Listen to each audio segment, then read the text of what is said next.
Hi guys, and welcome to Relaxing History Time. Tonight we slip quietly into a winter landscape where cold does not just surround you, it presses inward, patient and heavy as if the air itself has learned how to lean. You're standing on ground that looks ordinary, maybe even harmless, but you already know better. The wind skims the surface sharp and dry, while beneath your feet the earth waits steady and uncomplaining. This is one of those nights where you realise that exposure is not dramatic. It is not a movie scene. It is slow, quiet, and very unforgiving. And yes, you probably won't survive this without help from the ground itself. So before you get comfortable, take a moment to like the video and subscribe, but only if you genuinely enjoy what I do here. And if you feel like it, drop a comment telling me where you're listening from and what time it is for you right now. I love seeing how far these quiet stories travel. Now dim the lights and let your shoulders soften as the story moves forward. You feel the cold first in your breathing. Each inhale tightens your chest just a little, and each exhale vanishes almost instantly. Winter here does not roar, it settles. Snow gathers without urgency, sealing the land layer by layer. This is the kind of cold that does not chase you. It waits until you make a mistake. You quickly understand that standing upright is not the goal, neither is moving fast. Survival begins with noticing weight pressure and stillness. Above ground, the cold slips through clothing, through seams, through confidence. Below ground, something changes. The earth does not rush heat away. It holds it reluctantly, giving it up like a stubborn friend who needs convincing. One broadly accepted historical reality is that many Native American groups across North America used earth-sheltered homes specifically to survive extreme seasonal cold. This was not a desperate last resort. It was planned, tested, and refined over generations. Long before modern insulation had brand names, soil was already doing the job quietly and without complaint. You start to notice how different the air feels close to the ground. It is denser, calmer. Wind loses interest here. Snow presses down evenly, sealing small gaps, smoothing sharp edges. The land itself becomes part of the structure, not an enemy to be fought, but a partner to be leaned on. There is a curious sensory shift when you imagine lowering yourself into an underground space and sound dulls first. The wind above becomes a suggestion rather than a presence. Even your own movements seem quieter, as if the earth is listening and asking you to be respectful.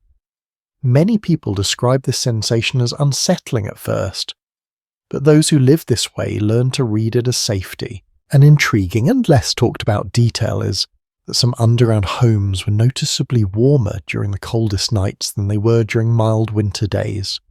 That sounds backward, but it makes sense. Extreme cold above ground created thicker snow cover, which added another insulating layer.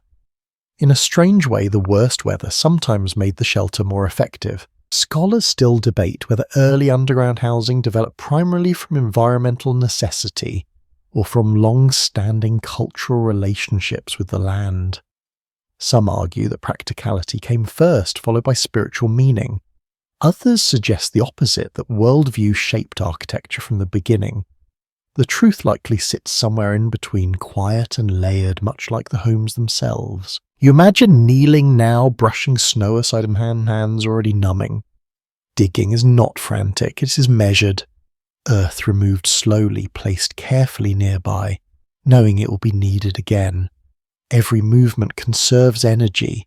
Every decision assumes winter will not show mercy. As you lower yourself further, the temperature stops falling. It steadies. This is the moment people remembered. The first pause in winter's grip. It is not warm exactly, but it is no longer attacking you. Your breath stops aching. Your skin stops screaming for attention. The earth has taken over some of the work. Smell changes too. Above ground, winter smells thin and metallic. Below ground there is dampness, mineral weight, the faint scent of roots and soil. It is grounding in the most literal sense. You're inside something that existed long before you arrived and will continue long after you leave. What is often overlooked in popular storytelling is that underground living required deep environmental knowledge. You could not simply dig anywhere. Drainage mattered. Soil composition mattered. The wrong location could mean collapse or flooding.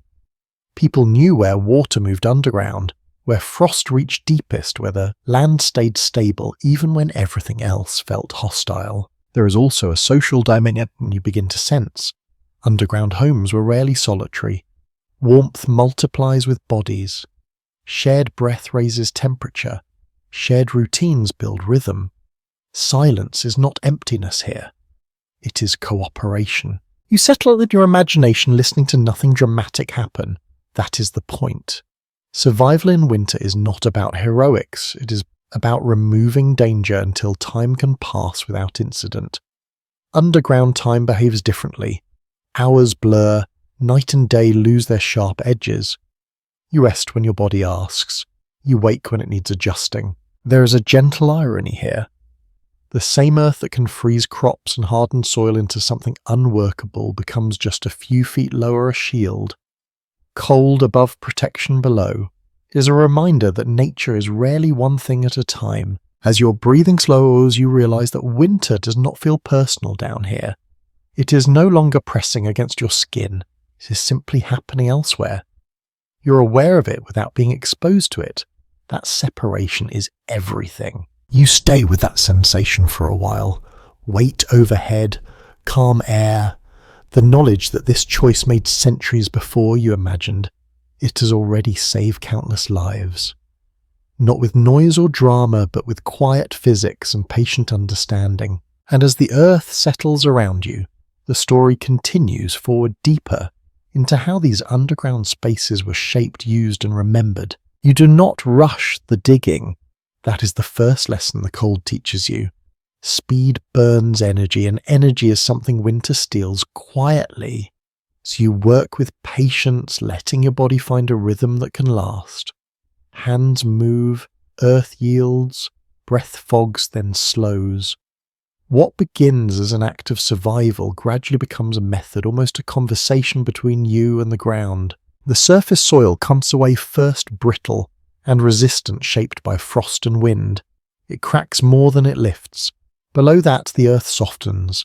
It holds moisture, memory, and the imprint of roots. Digging here is different. Each scoop feels deliberate and each pause matters. You learn quickly that stopping before exhaustion is not weakness. It is strategy. A widely recognized historical reality is that many Native American winter homes were built communally with digging, shared accrued families or entire groups. This was not only practical but essential. The labor was heavy, the time limited, and the weather unforgiving. Digging together meant mistakes were noticed early, and strength was distributed where it was needed most. You imagine the sounds around you. Not shouting, not urgency, but muted thuds and short exchanges. Someone tests the soil with a tool. Someone else clears loose dirt. Children carry smaller loads, learning by doing. Elders watch the walls, reading signs in texture and colour that tell them whether the earth will hold. There is a subtle discipline to this work. You do not dig straight down without thought. The shape matters. Depth matters. Angles matter. The goal is not a hole. It is a space that will not betray you at night. One lesser-known detail is that in some regions, diggers deliberately left portions of roots intact along the walls. This was not carelessness. Roots help bind the soil, reducing collapse. It is a small choice easily missed, but it reveals how carefully these spaces were planned. Historians still argue whether underground homes emerged independently across regions or spread through shared knowledge and migration. Similar solutions appear in very different landscapes, which suggest both human ingenuity and cultural exchange. People watched what worked. They remembered. They taught. As the space deepens, the cold shifts. Wind loses its grip. Snowfall above becomes irrelevant. You feel pressure instead, a steady presence overhead. The earth presses inward, gently reminding you that this shelter depends on balance. Remove too much too fast and you invite failure. You stop often, not from fatigue alone, but to listen. Earth speaks quietly. A soft crumble warns you to brace a wall. A hollow sound suggests a pocket that needs reinforcing. Digging is never blind. It is guided by sound, smell, resistance, and experience. Your hands grow numb and then warm again as blood adjusts. This cycle repeats. It becomes familiar. You do not fight it. You work within it. Winter teaches cooperation with your own limits. What modern eyes often miss is how digging itself warmed the body. Movement generated heat which could then be conserved once underground. This meant that the very act of building shelter also helped you survive the hours spent exposed above ground. It is an elegant loop, simple and effective. As the pit takes shape, the floor is levelled. This matters more than comfort. A flat surface distributes weight evenly. It keeps sleeping areas dry. It allows fires when carefully managed to behave predictably. Even slight slopes could channel cold air or moisture in unwanted ways. You begin to understand why digging was never rushed at the end of the day.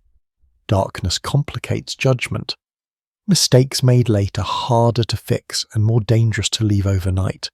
People stopped while there was still light, even if the shelter was not finished. Survival favoured patience over completion. There is also an emotional shift that happens during this labour. Above ground, winter feels aggressive. Underground, even during construction, it feels manageable. You are doing something active against it, not resisting blindly, but reshaping your relationship to it. A quirky but telling detail appears in some oral traditions describing winter homes as being slowly persuaded out of the ground rather than forced. The language matters. Digging was not framed as violence against the land. It was framed as negotiation. That mindset shaped how carefully the work was done. As walls rise around you, or rather sink deeper, the light changes. Shadows soften. The sky narrows. This can feel unsettling at first, but those who grew up with this rhythm knew the feeling well. It signalled progress. It meant the cold would soon be held at bay. You imagined smoothing the walls by hand pressing loose soil back into place. This is not decoration. It reduces drafts. It strengthens weak spots. Every touch has purpose. Nothing is wasted. The digging ends not with a dramatic finish, but with a quiet agreement. The space is enough. Enough depth. Enough room. Enough protection. More would invite risk. Less would invite cold. You climb out carefully, brushing dirt from your clothing, knowing you will return soon. The ground remembers what you have done. Tomorrow, or even later today, the next phase begins. But for now, the most dangerous part is over. As you stand above the pit, wind biting again at your face, you feel the contrast sharply. You understand why this effort mattered, why it was repeated year after year, why it was remembered. And as the snow begins to fall more steadily, you know that the work beneath your feet has already changed your odds. You feel the difference the moment you imagine stepping fully inside. Above ground, cold behaves like a thief, quick and opportunistic, pulling heat away from anything exposed. Below ground, it loses that advantage. The earth does not allow heat to escape easily. It absorbs, slows, and redistributes it, turning what feels hostile on the surface into something quietly protective underneath. You notice how still the air becomes. No wind fingers its way through gaps. No sudden gusts undo careful preparation. Down here, temperature changes happen slowly, almost politely. This steadiness is what makes the underground so effective. It is not about warmth in the dramatic sense.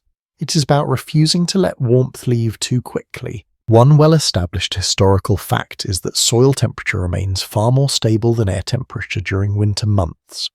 Even when surface conditions plunge well below freezing, the ground just a few feet down stays comparatively mild.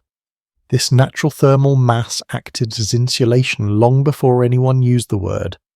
Native American winter homes relied on this principle without needing formulas or measurements. You imagine resting your palm against the earthen wall. It is cool but not biting. It does not shock your skin the way frozen wood or stone would. There is a subtle give to it, a sense that it will meet you halfway. Heat from your body does not vanish instantly. It lingers, faint but meaningful. The design works because the earth slows everything down. Heat loss, air movement, even sound. This slowing gives your body time to recover, to regulate, to rest instead of constantly fighting its surroundings. Winter above ground demands reaction. Underground, it allows response. There is a small but fascinating detail often overlooked. In many underground homes, walls are intentionally left thicker than structurally necessary. This was not excess labour. It increased insulation. More mass meant more resistance to temperature change. People understood this intuitively, even if they never articulated it the way modern builders might. Historians still argue whether the preference for thick earthen walls came from trial and error, or from long observation of natural shelters like animal burrows.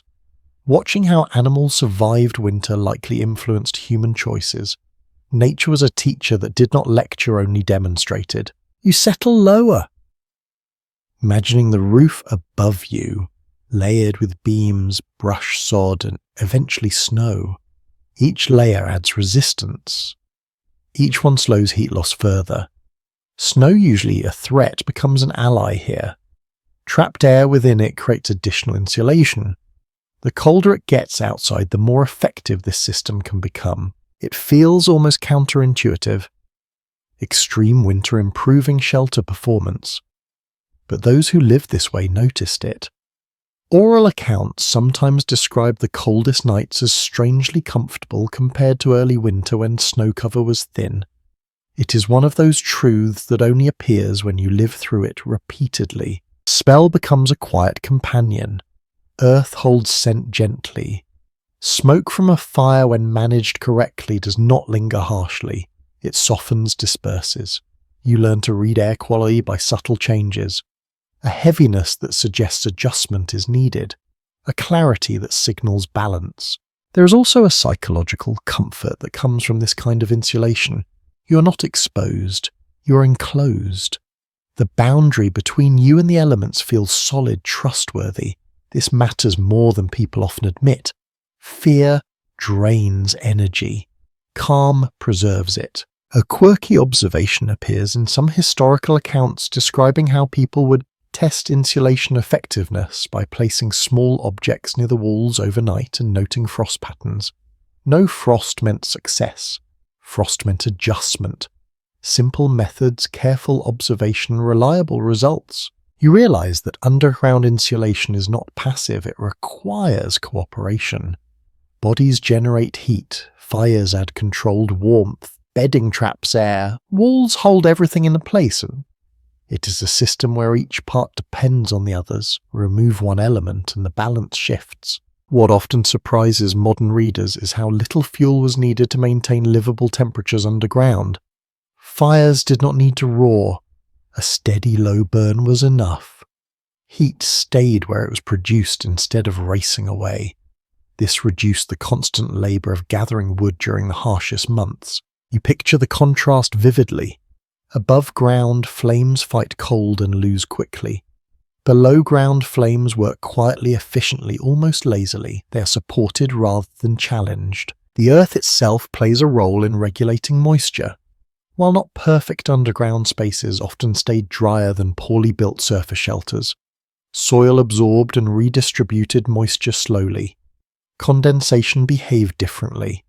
People learned where to place sleeping areas and storage to avoid dampness. Historians still debate whether underground insulation was primarily valued for warmth or for wind protection. Both mattered, but wind is often underestimated. Moving air steals heat faster than cold alone. Eliminating wind may have been the most important advantage of going underground. You lie back in your imagination listening to the muffled quiet. Sound does not travel sharply here. Even storms lose their voice. This sensory softening contributes to rest. Muscles unclench. Breathing slows. Sleep arrives without being chased. There is an unexpected intimacy to this environment. You are closer to the ground, closer to others, closer to routine.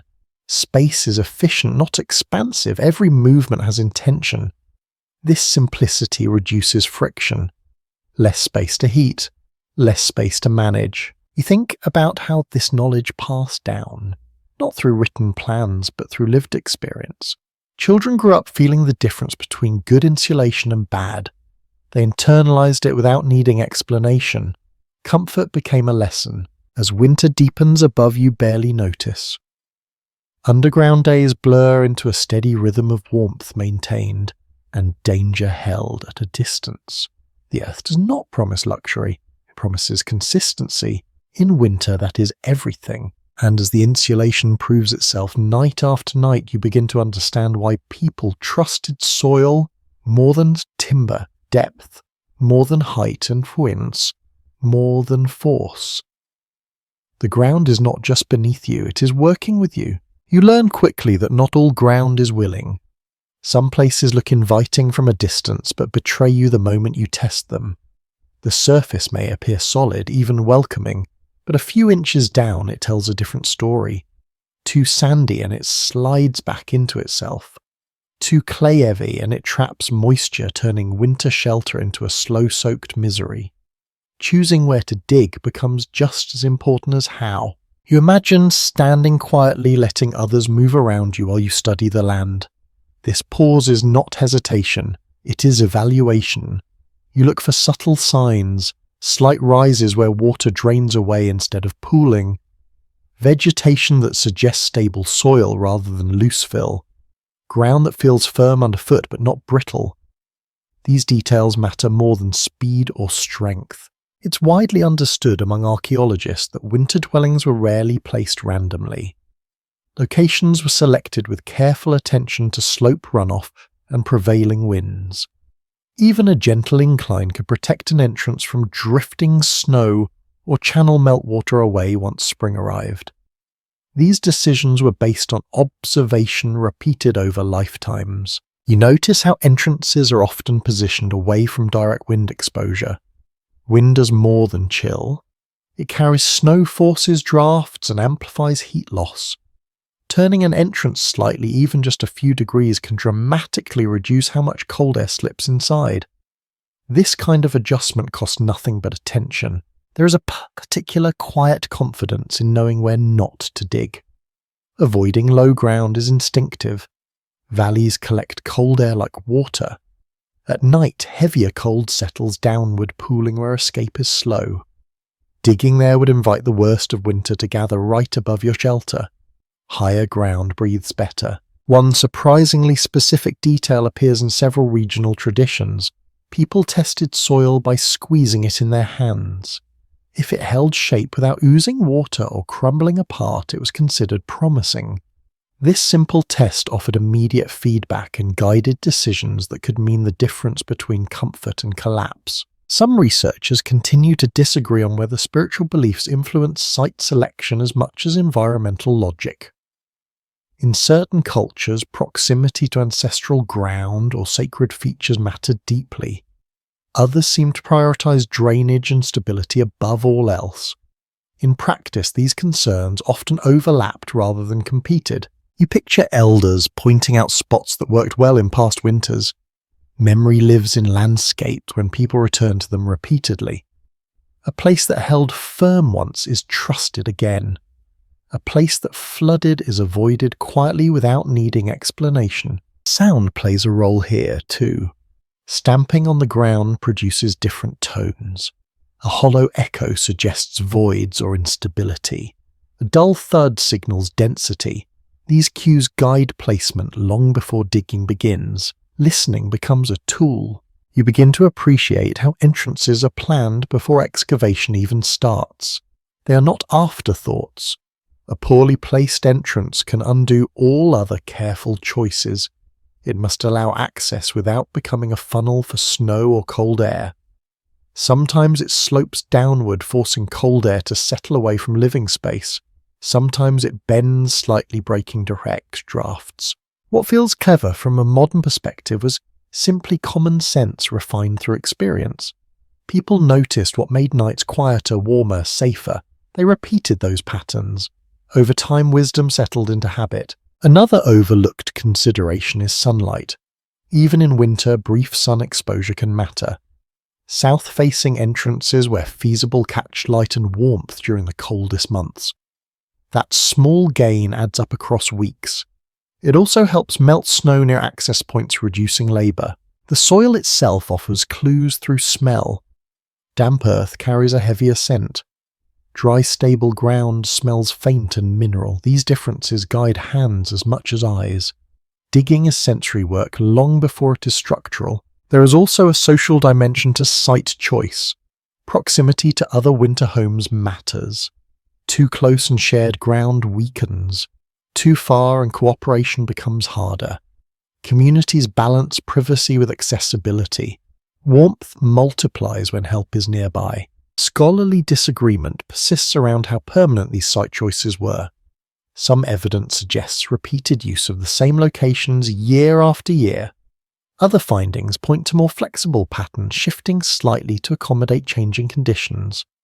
Both approaches reflect adaptation rather than rigidity. You imagine standing back as the final spot is agreed upon. There is no ceremony, just nods and quiet movement. Decision turns into action. Tools come out. Snow is brushed aside. The land accepts the work without protest. What modern storytelling often misses is how much risk is reduced before digging even begins. Collapse, flooding, suffocation are less likely when location is chosen well. The earth becomes predictable instead of threatening. As you kneel to begin again, hands already cold, you feel confidence replace urgency. This place has been tested by eye, foot, ear, and memory. It has passed. Above you, winter continues its slow work. Below, preparation quietly reshapes the odds. The shelter's not yet been built, but survival has already begun. And as soil gives way under careful hands, the wisdom of choosing well settles in alongside the cold. Your hands learn the work before your mind finishes naming it. The tool feels heavier at first, awkward in your grip, but repetition smooths the movement. Lift, press, turn, release. The rhythm settles into your shoulders and back, and soon the earth seems to respond more willingly, as if it recognizes patience. This is not frantic digging. It is measured, steady, and shared. You are not alone in this labor. That matters. Someone works beside you, matching pace without needing instruction. Another person pauses to clear loose soil before it becomes a problem. There is no shouting, no hurry, just the quiet coordination of people who know. Winter does not reward exhaustion. Each person watches the others adjusting when a grip slips or a breath grows too sharp. Across many regions, winter homes were raised through collective effort rather than individual struggle. This was practical, yes, but it also spread knowledge. Techniques passed hand to hand. Younger members learned by copying movements, not by listening to lectures. Experience flowed through muscles long before it reached words. You notice how tools are chosen carefully, nothing fancy, wood, bone, stone, later metal when available. Tools that can be repaired easily. Tools that do not snap in cold. A broken handle in winter is more than an inconvenience. It is a delay that costs warmth. So designs favour simplicity over novelty. There is an unexpectedly meditative quality to this work. The repetition quiets unnecessary thought. Breathing aligns with movement. You begin to feel where resistance will appear before it does. Soil texture changes subtly, and your hands adjust without conscious decision. This familiarity builds trust between body and task. One charming detail found in some accounts describes how people warmed tools near the fire before returning to dig. Cold metal or stone steals heat fast from bare skin. Warming the handle first reduced numbness and improved grip. Small comfort, big difference. Researchers continue to differ on whether specialized diggers existed within these communities or whether everyone shared the skill equally. Some evidence suggests certain individuals developed particular expertise. Other signs point to broadly distributed knowledge. In harsh climates, specialization sometimes gives way to shared competence. You become aware of the sound of work more than the sight. The dull thump of the earth moving, the scrape of tool against compacted soil, the quiet pause when someone tests a wall. These sounds create a language of progress. When the tone changes, attention sharpens. Something needs adjusting. Labour is paced intentionally. Short bursts followed by rest. Cold punishes overexertion. Sweat chills quickly once movement stops. So pauses are frequent and purposeful. Someone passes water. Someone adjusts clothing. Heat is conserved as carefully as it is generated. The communal nature of this work extends beyond the digging itself. Food is prepared nearby, warm drinks circulate, children observe and assist where safe. The shelter is not built in isolation from daily life. It emerges from it. There is a subtle hierarchy at play, but it is not rigid. Elders guide without dominating. Younger workers contribute strength. Decisions are corrected gently. A wall reinforced here, a corner reshaped there. The goal is safety, not pride. What surprises many modern readers is how little waste this process creates. Earth removed is not discarded thoughtlessly. It is set aside for later use. It will become part of the roof, the walls, the insulation. Nothing leaves the system. Efficiency is not an ideal. It is necessity. Another small but telling habit involves rotating tasks to prevent fatigue. Digging, clearing, smoothing, carrying. Switching roles keeps muscles from failing and minds from drifting. It also spreads skill. Everyone learns every part. Debate among scholars persists regarding how much of this labour occurred before winter versus during its onset. Some argue shelters were prepared well in advance. Others point to evidence of late-season construction under pressure. Both scenarios likely happened depending on migration patterns and unexpected weather. You imagine the cold deepening as the work continues. Fingers stiffen faster. Breath fogs thicker. Yet shelter taking shape below promises relief. That knowledge carries you through discomfort. Each scoop of earth is an investment. There is also laughter, quiet and brief. A shared joke about stubborn soil, a memory of last winter's mistake.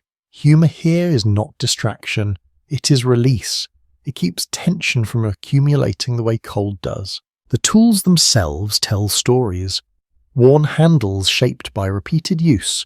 Polished spots where palms rest. These objects carry history forward, reminding each generation how to begin. They are passed down, repaired, trusted. You start to sense when the digging phase nears completion. Movements slow, walls are inspected more often.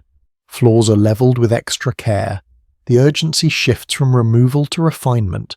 Precision replaces force. As dusk approaches, work tapers intentionally. Finishing in daylight avoids costly errors. Tomorrow will bring more adjustments, but the most demanding labour is done. The ground has been shaped enough to begin becoming a home. You step back, stretching stiff muscles, looking at the space now carved from earth. It is not impressive from above. It does not announce itself, but beneath the surface it holds promise. The cold presses in again as you stand. Wind finds your face. Yet you feel different now, prepared. The shelter is no longer an idea. It exists, built by hands, guided by memory, sustained by cooperation. And as night settles over the land, the quiet power of shared labour lingers, warming you in a way fire alone never could. You begin to understand that a hole in the ground is not yet a home. What turns empty space into shelter is structure, the careful arrangement of materials that convince the earth to stay where it is. Framing underground is less about building upward, and more about persuading gravity to cooperate. Every beam matters, every placement carries consequence. You imagine the first timbers being lowered into place. They are not decorative. They are chosen for strength, flexibility, and familiarity. Wood that bends slightly under pressure survives where brittle wood snaps. People know which trees offer that reliability. This knowledge is local, passed quietly through observation rather than instruction. Across many regions, winter homes use simple but effective framing systems. Horizontal beams span the space, supported by posts set deliberately into firm ground. Above them, smaller branches and brush created a lattice that spread weight evenly. This approach allowed roofs to carry heavy snow loads without collapsing inward. You notice how little excess material appears. Nothing oversized, nothing ornamental. Overbuilding adds weight and risk. Underbuilding invites failure. The balance is precise, learned through seasons that punished mistakes without apology. A small but revealing detail emerges in some archaeological reconstructions. Builders sometimes carved grooves into the earth to seat beams more securely. This prevented shifting as soil expanded and contracted with temperature changes. It is an unassuming adjustment, but it dramatically improves stability. There is debate among researchers about how standardized these framing methods were. Some sites show remarkable consistency across large areas. Others reveal highly individualized solutions shaped by available materials and local conditions. This flexibility suggests that principles mattered more than strict blueprints. You imagine running your hand along a beam, feeling the roughness left intentionally. Smooth wood can slip. Texture grips soil better. Even these tactile choices serve structural purpose, nothing is accidental. The act of placing beams is slow, it requires coordination. Someone holds steady while another adjusts. Voices stay low. A misplaced beam could undo hours of work. Attention sharpens here in a way it did not during digging. The margin for error narrows. Once the main supports settle, the space changes character. It feels defined, contained.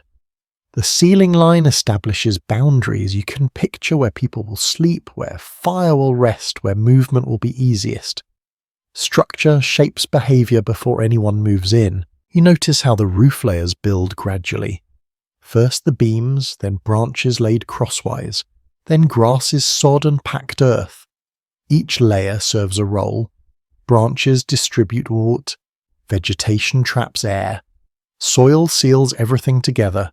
Snow later adds another insulating blanket. What often surprises modern observers is how low these ceilings can be. Standing upright is rarely the goal. Heat rises. Lower ceilings keep warmth where people live. They also reduce the volume of air that needs to be warmed. Comfort here comes from efficiency, not spaciousness. There is a sensory shift once the roof closes. Light dims, sound soften further. The outside world feels more distant, even though it is only a few feet away. This separation is psychological as much as physical. It tells your body that it can stop bracing. One oddly specific practice described in some traditions involves lightly tamping the roof layers, while people stand above listening from below. Changes in sound indicate weak spots that need reinforcement. Hollow echoes warn of future collapse. Dull thuds signal success. Scholars continue to discuss whether these framing techniques were influenced by earlier above-ground architecture or developed independently underground. Similar load distributing strategies appear in surface dwellings, but underground conditions demand different priorities. It is likely that people adapted familiar ideas rather than inventing from nothing. You think about how these structures age. Wood dries, soil settles, adjustments become part of maintenance. Living underground is not passive, it requires attention over time. Walls are pressed back, beams are checked. Small repairs prevent large failures. The roof also shapes how smoke behaves. Openings are planned, carefully aligned with airflow patterns that encourage smoke to rise and exit without drawing cold air inward. This balance is delicate. Too large an opening invites heat loss. Too small invites suffocation. You imagine testing this system cautiously. A small fire, watching smoke curl, adjusting brush placement, blocking gaps with sod. Each correction improves performance. Knowledge here is iterative, refined through careful trial rather than reckless experimentation. There is a sense of trust that develops between people and their shelter. Once framed, the space feels reliable. The earth presses down, but the structure holds. Snow piles above, but the roof remains steady. This reliability frees attention for daily life rather than constant vigilance. Another understated aspect is how framing choices affect sound. Wood absorbs vibrations differently than packed earth alone. Combined, they create a muted interior where voices carry softly without echo. This contributes to calm, reducing stress during a long winter confinement. Some disagreement persists about how long these frames were intended to last. Evidence suggests many were seasonal, dismantled, or allowed to decay after use. Others appear reinforced for repeated winters. Longevity depended on mobility patterns and available labour. You begin to appreciate how temporary does not mean careless. Even shelters meant for a single season received thoughtful construction. Lives depended on it. Temporary simply meant adaptable. As the final layers settle into place, the shelter feels complete enough to inhabit. Not finished, but functional. Safe enough. Warm enough. The earth above resumes its slow work, pressing gently evenly. You settle beneath the roof, listening to its quiet strength. It does not creak dramatically. It does not announce its effort, it simply holds. And in that holding, you feel the transformation complete. A space that was once exposed to winter now resists it, framed by hands, guided by memory, supported by earth. The story moves forward from here deeper into how fire, air, and daily life adapt to this underground world. Once the shelter is framed and sealed, a new concern rises quietly to the top. Air. Not the dramatic kind that howls across plains, but the invisible kind that keeps you alive. Underground air must be invited in and guided out. Left unattended, it becomes stale, heavy, even dangerous. Managed carefully, it turns cooperative, moving just enough to keep breath easy and smoke thin. You picture the first cautious fire being lit. Not for warmth yet, but as a test. Smoke curls upwards, searching for an exit. Everyone watches, not with panic, but with attention. The behavior of smoke tells stories faster than words. Does it linger? Does it drift sideways? Does it rise and disappear as hoped? What surviving structures and reconstructions make clear is that ventilation was never accidental. Openings were planned as deliberately as walls. Small roof vents, angled shafts, and low entrances worked together to encourage slow circulation. Warm air rose, cooler air entered gently. The system relied on physics rather than force. You notice how entrances often sit lower than the main living space. Cold air sinks. By allowing it to settle near the doorway, warmer air stays where people sleep and sit. This simple height difference changes everything. It creates layers of temperature without needing barriers. There is a subtle intelligence to how vents are shaped. They are rarely straight holes punched upward. Many bend slightly or narrow at key points. This discourages downdrafts and limits snow intrusion. Snow piling above might look threatening, but the bend protects the interior from being sealed shut. One small but telling practice appears in several regional accounts. People adjusted vents seasonally. Early winter openings differed from those used during deep cold. As snow cover increased, vents could be partially closed without sacrificing airflow. Snow itself filtered air while blocking wind. Researchers do not entirely agree on how much trial and error shaped these systems versus inherited knowledge. Some argue that early failures taught hard lessons. Others believe effective designs were passed down long before mistakes became fatal. Either way, what remains is a refined approach that worked reliably. You imagine sitting quietly, listening to the fire breathe. Flames change tone when oxygen shifts. A clean burn sounds steady. A struggling fire sputters softly. These sounds become cues. You learn to respond before smoke thickens. The smell of air matters too. Sharp smoke means adjustment is needed. A faint, barely noticeable scent suggests balance. People trusted their senses here more than instruments. Noses and psyche work together to read conditions. What surprises many is how little opening is actually required. A vent the width of a hand can sustain multiple people if positioned correctly. More is not better. Larger openings invite cold and waste heat. Precision matters more than size. You picture someone standing outside briefly brushing snow away from a vent opening. This task becomes routine after storms. It is quiet, quick, and essential. Letting snow block airflow, even temporarily, can turn comfort into danger. Another easily overlooked detail involves the placement of fires relative to vents. Fires are rarely centered. They sit where rising air naturally draws smoke toward exits. Moving a fire even a short distance can improve airflow dramatically. These adjustments are learned through experience, not theory. Discussion among specialists continues around whether certain ventilation techniques spread widely between cultures or arose independently. Similar solutions appear across distant regions. That suggests either shared knowledge or shared problems producing shared answers. Cold and smoke behave the same everywhere. You begin to sense how ventilation shapes daily habits. Fires are kept small and steady. Sudden large flames disrupt airflow. Cooking times adjust to air conditions. People become attuned to subtle shifts that outsiders might miss entirely. There is a psychological comfort in knowing the air is reliable. Breath remains easy. Heads stay clear. Sleep comes without the dull ache of poor oxygen. This safety allows attention to relax. Constant vigilance drains energy faster than cold. You lie back watching smoke trace its quiet path upward. It moves slowly, deliberately, then vanishes. The system works, not loudly, not impressively, just consistently. You think about how fragile this balance is. Careless change could undo it. Yet over time, maintenance becomes habit. Adjusting vents is as natural as adjusting bedding or clothing. Another interesting observation comes from accounts noting how children learned ventilation awareness early.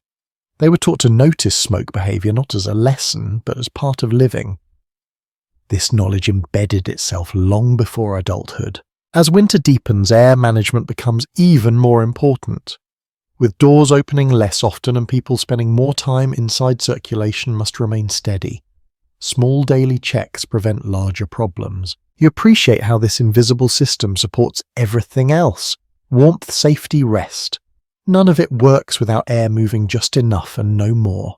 And as the shelter settles into its winter rhythm, breath after breath proves that underground living is not about sealing yourself away. It is about shaping connection carefully, letting the world in only where it helps. The fire burns quietly, the air responds, and life below ground continues steady and unseen. Fire behaves differently underground. You sense it immediately, even before you see the flame. Above ground, fire feels restless, always fighting air, wind, and cold. Down here, it feels calmer, almost contained by agreement.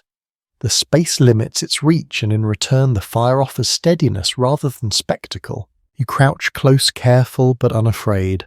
This is not a roaring blaze meant to dominate the night. It is a controlled presence, fed, slowly watched, constantly. Heat is not something you chase here. It is something you invite and then keep from leaving too quickly. Evidence from excavation sites and reconstructed dwellings consistently shows that underground winter homes relied on small, low fires rather than large hearths. The goal was sustained warmth, not brightness. A modest flame kept alive over many hours worked better than repeated bursts of intense heat that escape just as quickly. You notice how fuel is prepared in advance.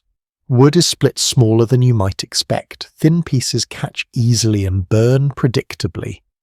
Thick logs smoulder too long and waste energy. Every choice is shaped by the understanding that fuel gathered in winter costs more effort than it does in summer. There is a quiet discipline to tending this fire. You do not let it flare suddenly. Sudden heat creates uneven air movement, pulling warmth out through vents faster than intended. Instead, you add fuel gradually, listening for changes in sound and watching how smoke responds. One curious practice described in some winter accounts involves banking embers rather than extinguishing them fully overnight. Coals are covered with ash to slow combustion. In the morning, a gentle breath or a small addition of kindling brings the fire back without starting from cold.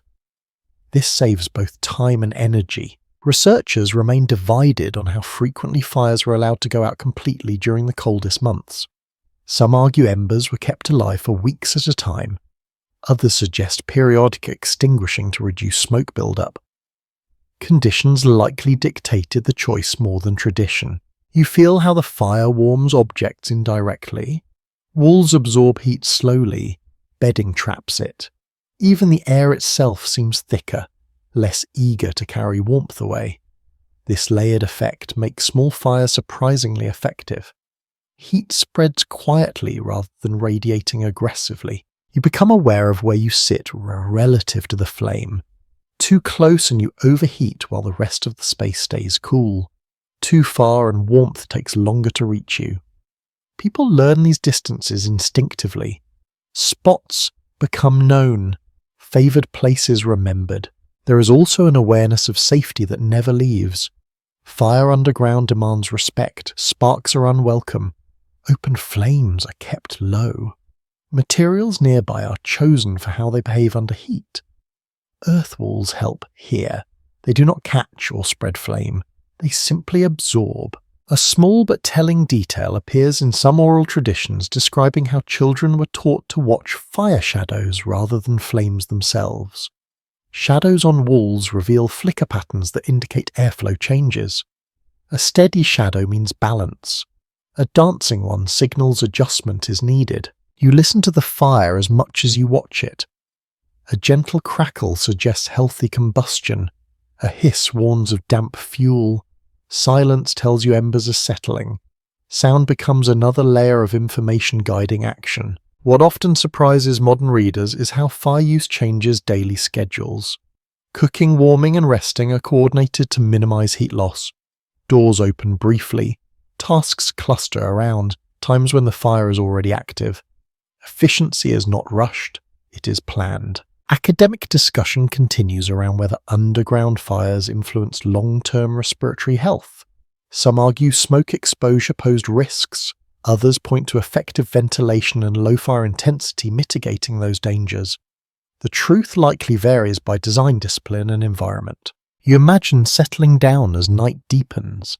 The fire is reduced, not extinguished. Embers glow softly, casting minimal light. This is intentional. Darkness encourages rest. Light is conserved as carefully as heat. There is a psychological comfort in there, providing the fire is under control. It does not threaten to escape. It does not demand constant attention. It becomes part of the background rhythm like breathing or heartbeat. Another subtle practice involves rotating who tends the fire during waking hours. This spreads responsibility and knowledge. Everyone learned how much fuel is enough. Everyone notices signs of imbalance. No single person carries the burden alone. You feel how fire shapes social space. People gather near it, not just for warmth, but for conversation, food, preparation, quiet tasks. It becomes the center without needing to dominate. The fire's presence organizes movement naturally. When the cold above intensifies, the fire does not change dramatically. That is the beauty of this system. Extreme weather does not require extreme response. The shelter absorbs the shock. The fire maintains its steady role. You think about how different this feels from surface living. Above ground, fire must fight the environment constantly. Below ground, it collaborates with structure and earth. Each supports the other. As embers fade into a gentle glow, you stretch out, careful not to disturb the balance. The warmth lingers. The air remains clear. The shelter holds. Fire here is not spectacle or threat. It is companionship, quiet, reliable, and deeply understood. And as you drift closer to sleep, the flame's steady presence reminds you that survival often depends not on having more, but on knowing exactly how much is enough. Sleep arrives differently underground. It does not rush you. It settles in layers, much like the shelter itself. You notice it first in your muscles, which stop bracing against cold, then in your breathing, which deepens without effort. Only later does your mind follow, loosening its grip on the day. You arrange bedding carefully. Nothing is casual about where you lie. The ground beneath you is firm but forgiving, shaped earlier with intention. A slight rise keeps moisture away. A shallow dip cradles your body. Layers of hides, grasses, woven mats or blankets trap air the same way the walls do. Warmth builds slowly and stays put. What evidence from winter dwelling sites repeatedly shows is that people slept close together when possible. Shared body heat was not a last resort, but a normal strategy. Proximity multiplied warmth and reduced fuel needs. Solitude was a luxury rarely afforded during the coldest months. You feel how quickly your body adjusts. At first, the earth seems cool through the bedding, then heat pools beneath you. The sensation is subtle but unmistakable. Unlike raised beds that leak warmth into moving air, the ground accepts heat and returns it slowly. This exchange steadies your temperature through the night. There is a particular stillness here. Underground night sounds lose their sharpness. Wind becomes a distant pressure rather than a voice. Snowfall, even heavy, barely registers. This quiet allows your nervous system to rest. You are no longer scanning for danger at every sound. One small but revealing habit appears in some descriptions of winter nights. People slept with their heads slightly elevated and feet closer to shared warmth sources. This positioning reduced heat loss and improved circulation. It is a simple adjustment, but repeated nightly, it made a measurable difference in comfort. Researchers remain uncertain about how sleep schedules shifted during prolonged winter confinement. Some propose longer periods of rest with shorter waking intervals. Others suggest segmented sleep patterns with quiet activity between. The shelter supports either approach by keeping conditions stable regardless of hour. You become aware of how breath sounds change in this space. Exhalations are softer, less sharp. Moisture in the air feels balanced, not drying your throat the way open cold does. This makes sleep deeper and less interrupted. Another often overlooked detail is how sleeping arrangements accounted for drafts. Even with good insulation, cold air settles low. Beds were placed slightly above the floor or arranged to block subtle flows. A rolled hide or packed earth ridge could redirect cold away from bodies. You notice how trust develops between you and the shelter at night. During the day, you are alert, adjusting, maintaining.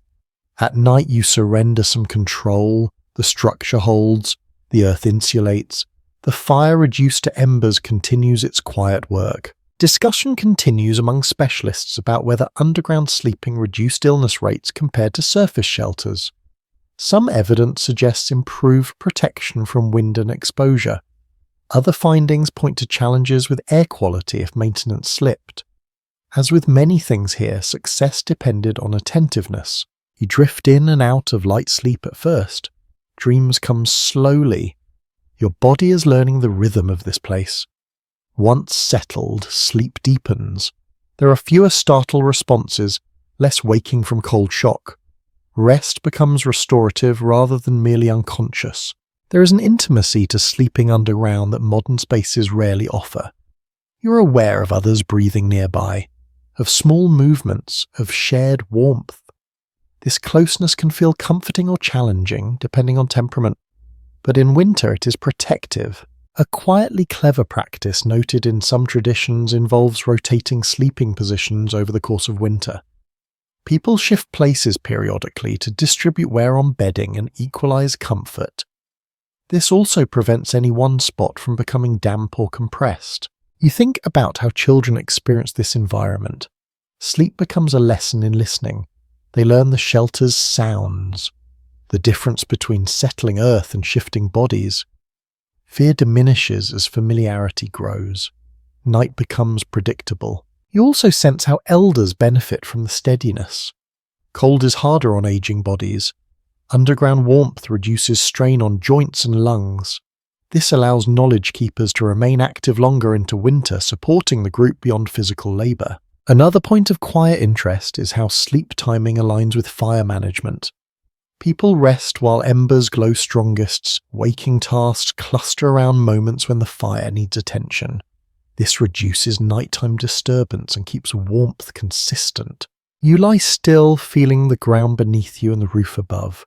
The weight overhead is not oppressive, it is reassuring. Snow accumulates. You do not hear it, but you know it is there, adding insulation rather than threat. There is a sense of being held, not trapped. The difference matters. Trapped spaces demand escape. Held spaces invite rest. Underground homes succeed because they feel like the latter. As the night progresses, your body barely notices the cold outside. Temperature shifts are gradual, almost imperceptible. There are no sudden chills, no sharp awakenings, sleep stretches. Some observers debate whether underground sleeping altered dream patterns or mental states during long winters. Reduced light and sound could deepen introspection. Oral traditions sometimes mention vivid dreams during these months. Whether environmental or cultural, the experience left impressions. You turn slightly careful not to disturb others. Bedding rustles softly. Warmth remains. The shelter does not complain. By morning, you will wake rested, not because conditions were luxurious, but because they were consistent. Consistency is what sleep requires most. As you drift deeper now, the earth continues its quiet work, holding warmth, muting noise, supporting rest, and in that stillness, sleep becomes not an escape from winter, but a partnership with the shelter that makes winter survivable at all. Sound behaves strangely underground. You notice it the first night you truly listen, not with alertness, but with curiosity. Above ground sound travels fast and far, wind carries it. Open space stretches it thin. Below ground, sound slows down, it softens, thickens, and settles close to where it is made. Nothing echoes sharply, nothing disappears completely either. You hear movement as texture rather than noise. A foot shifting nearby is felt as a dull vibration through packed earth. Someone turning in their sleep produces a muted rustle, more suggestion than interruption. Even your own breathing sounds different round her, somehow less sharp at the edges. Archaeological reconstructions and acoustic testing have shown that earth-sheltered spaces absorb high-frequency sound extremely well. This means sudden noises lose their bite. Startling sounds become manageable. The shelter dampens stress before your body has to react. You begin to realize how important this is in winter. Loud sounds demand attention. Attention burns energy. Underground, the environment cooperates by staying quiet. It does not constantly ask you to assess danger. Silence here is not emptiness, it is protection. You sit still and notice the fire. Its crackle is subdued, almost polite. Flames speak in low tones. This makes it easier to judge their behavior. Sharp pops that might signal damp fuel stand out clearly against the calm background. Subtle changes are easier to hear because there is less competition. There is a small but fascinating observation found in some oral histories. People could tell how much snow had accumulated above by the way sound changed inside. Heavy snow further muffled exterior noise, deepening the quiet. Lighter snowfall allowed faint hints of wind to carry through. Listening became a way of sensing the world outside without leaving shelter. Some researchers remain uncertain about whether underground acoustics were intentionally valued or simply accepted as a byproduct of insulation. However, repeated references to quietness in winter stories suggest people noticed and appreciated the effect. Calm was not accidental. It was noticed, remembered, and associated with safety. You feel how your own voice changes when you speak softly. It does not travel far. Conversations stay intimate. Words do not bounce around demanding response. This shapes social interaction. People speak less, and when they do, they choose their moments. Silence becomes comfortable rather than awkward. There is an unexpected benefit here. Reduced noise improves sleep quality. Even when people move during the night, sounds do not spike suddenly. This prevents frequent waking. Rest becomes deeper, more continuous. Over long winters, that matters more than almost anything else. You imagine how this environment affects children. Sudden noises are often frightening. Underground, the world sounds gentler. Children learn the soundscape quickly. They know what belongs and what does not. A strange noise stands out clearly against the baseline calm, making it easier to identify real issues. One easily overlooked habit, described in some accounts, involves intentional sound testing after construction. People would knock lightly on walls or beams listening for differences in tone. A hollow sound indicated a gap that could let in cold or weakened structure.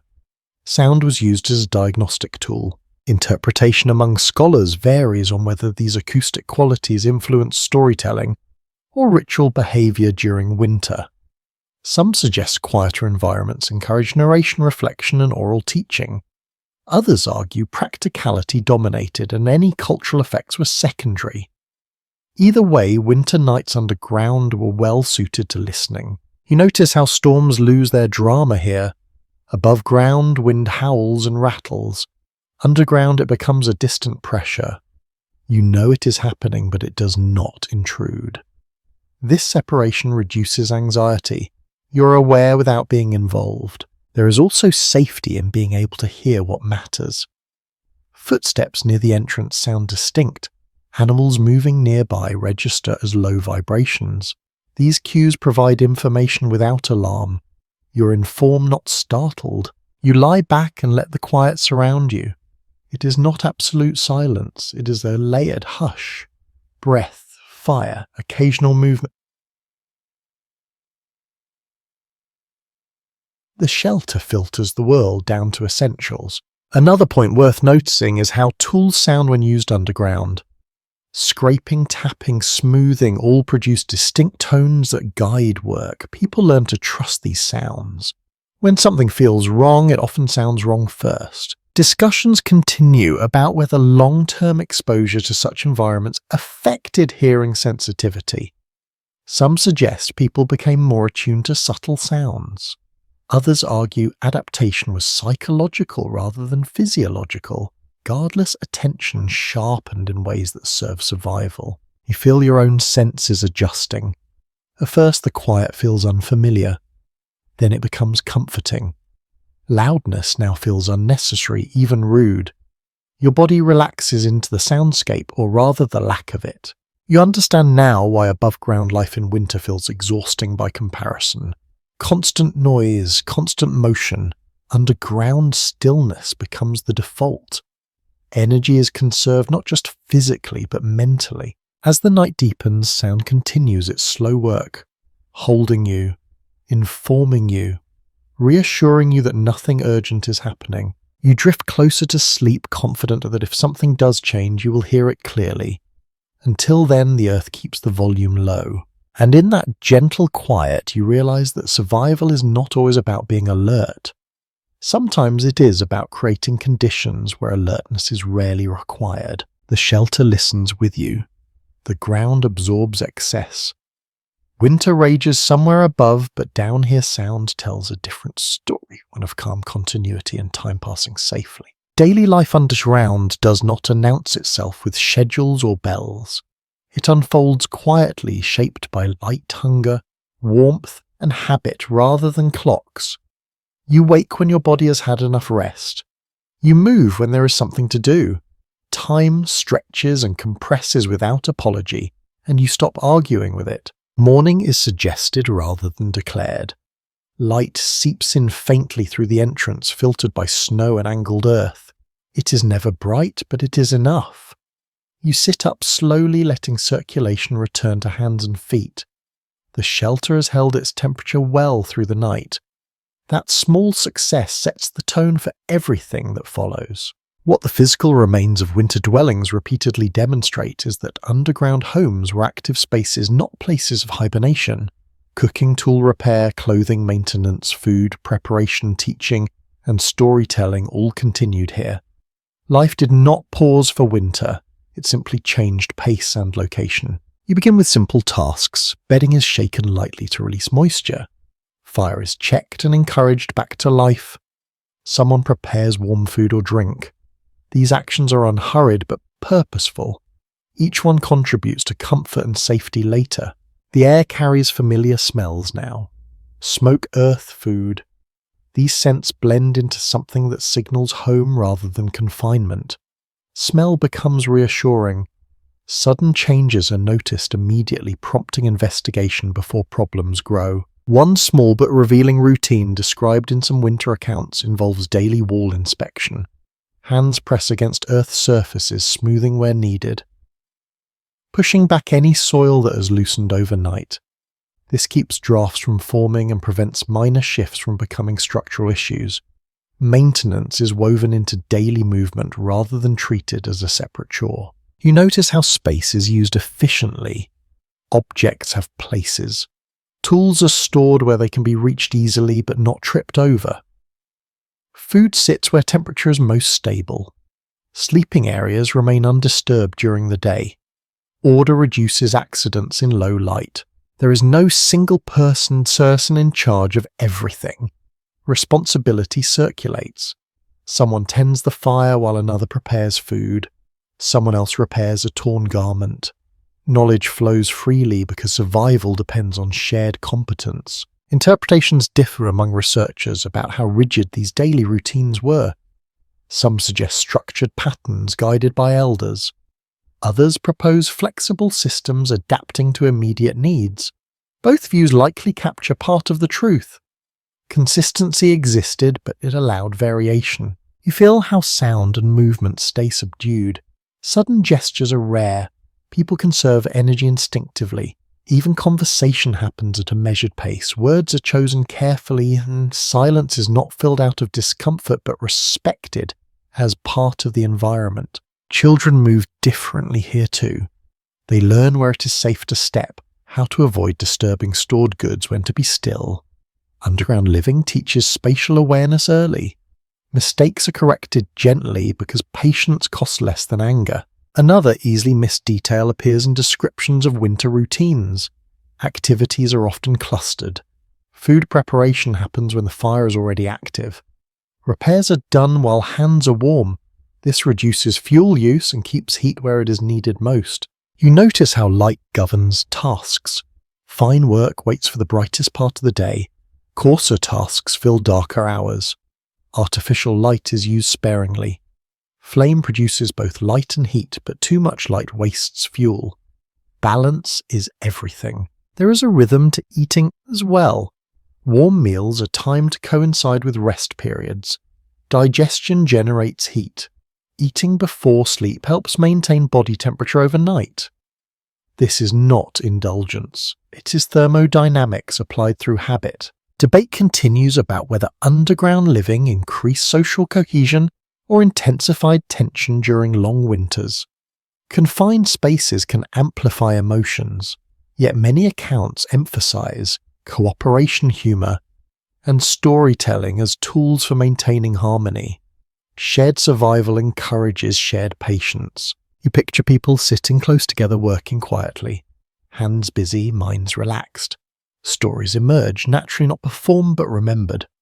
History lessons humor all pass between generations in this setting.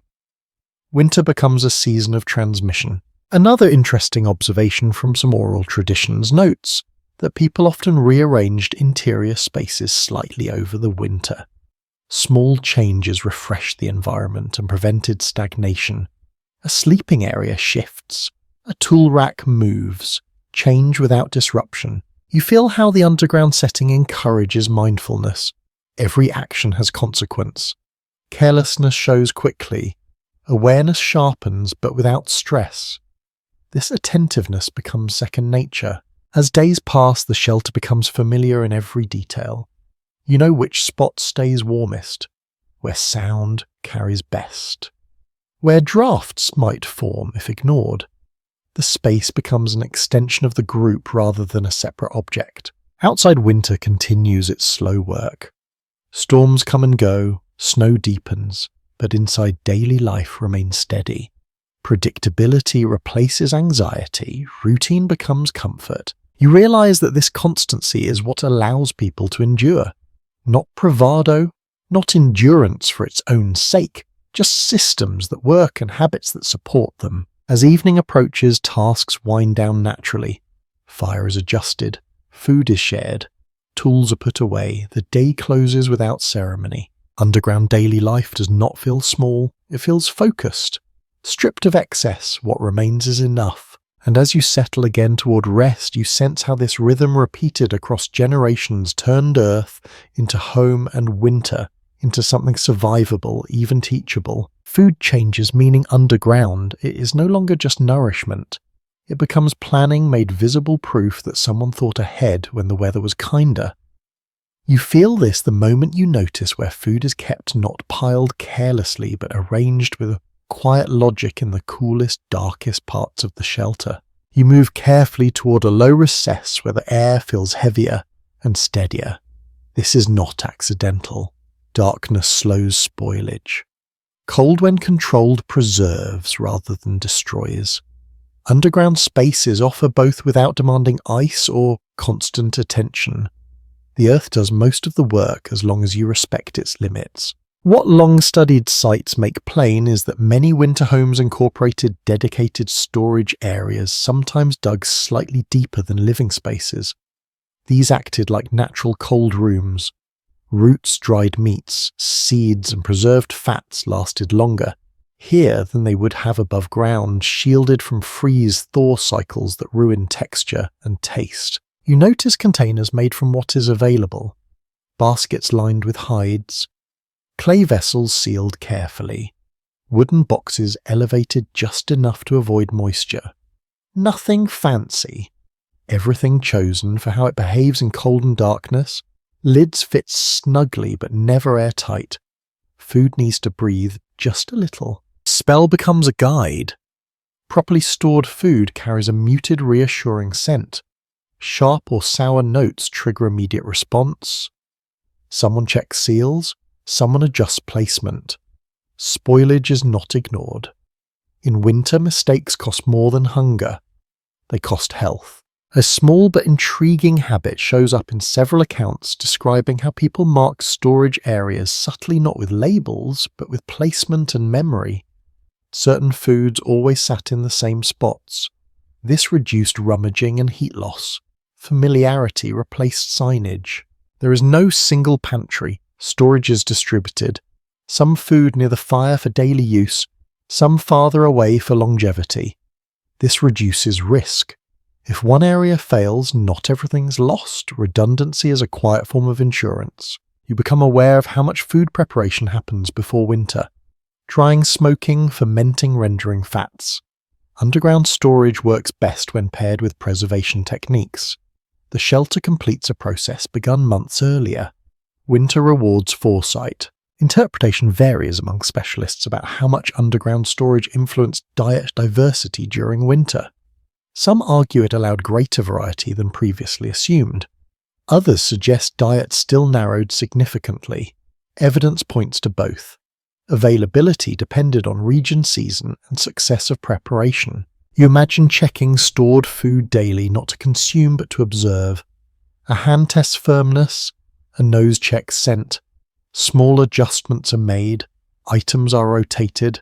The goal is not abundance but reliability. Another easily overlooked detail involves how temperature gradients are used.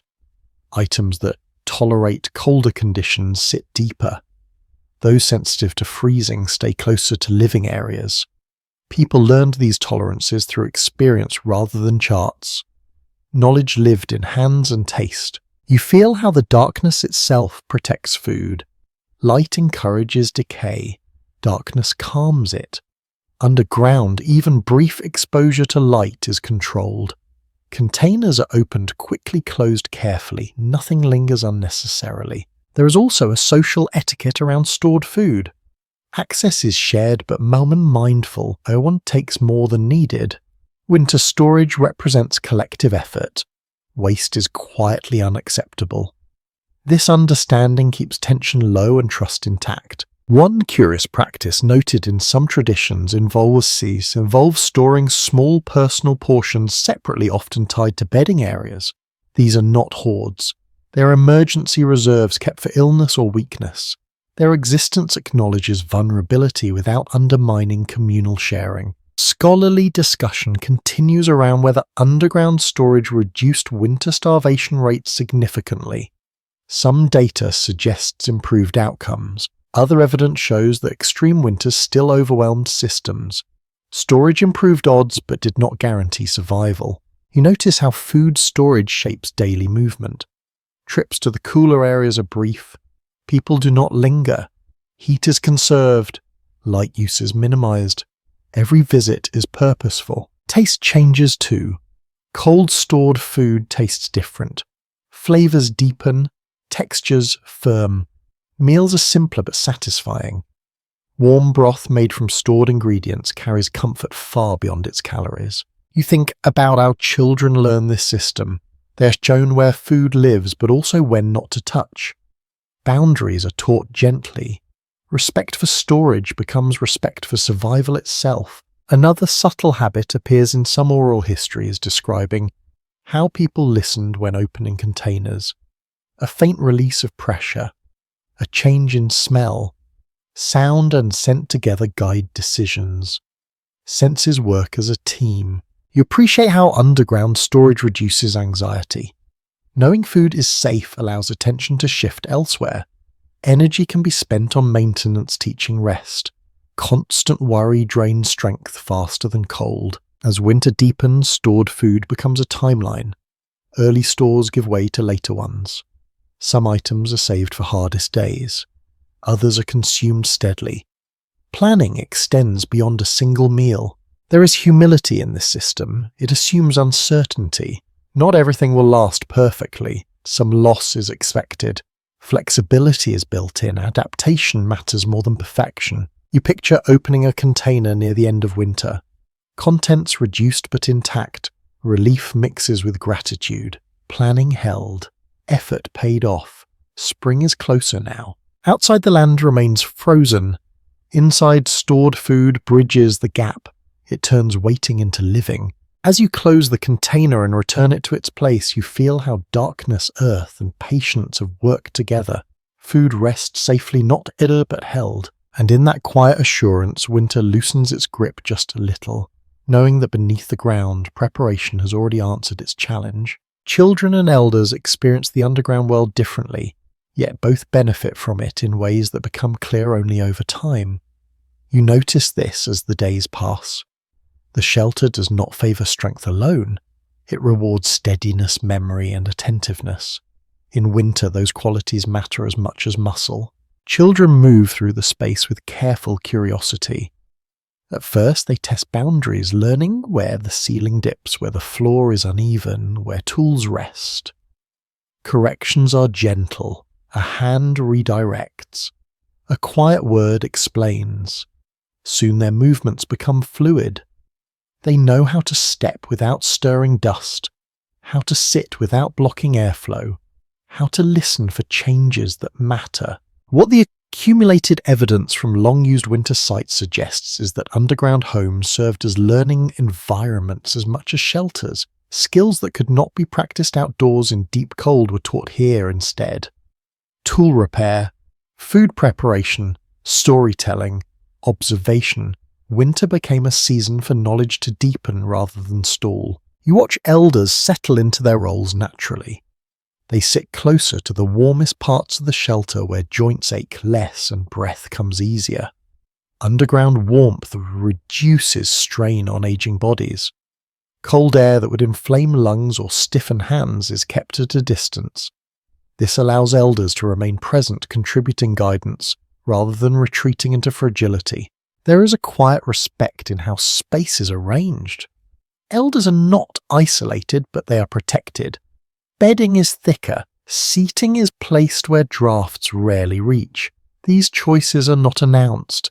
They are simply done. One easily overlooked custom appears in some winter accounts describing how elders were often the first to sense subtle problems. A change in air quality, a shift in wall texture, a difference in sound after snowfall. Experience sharpens perception.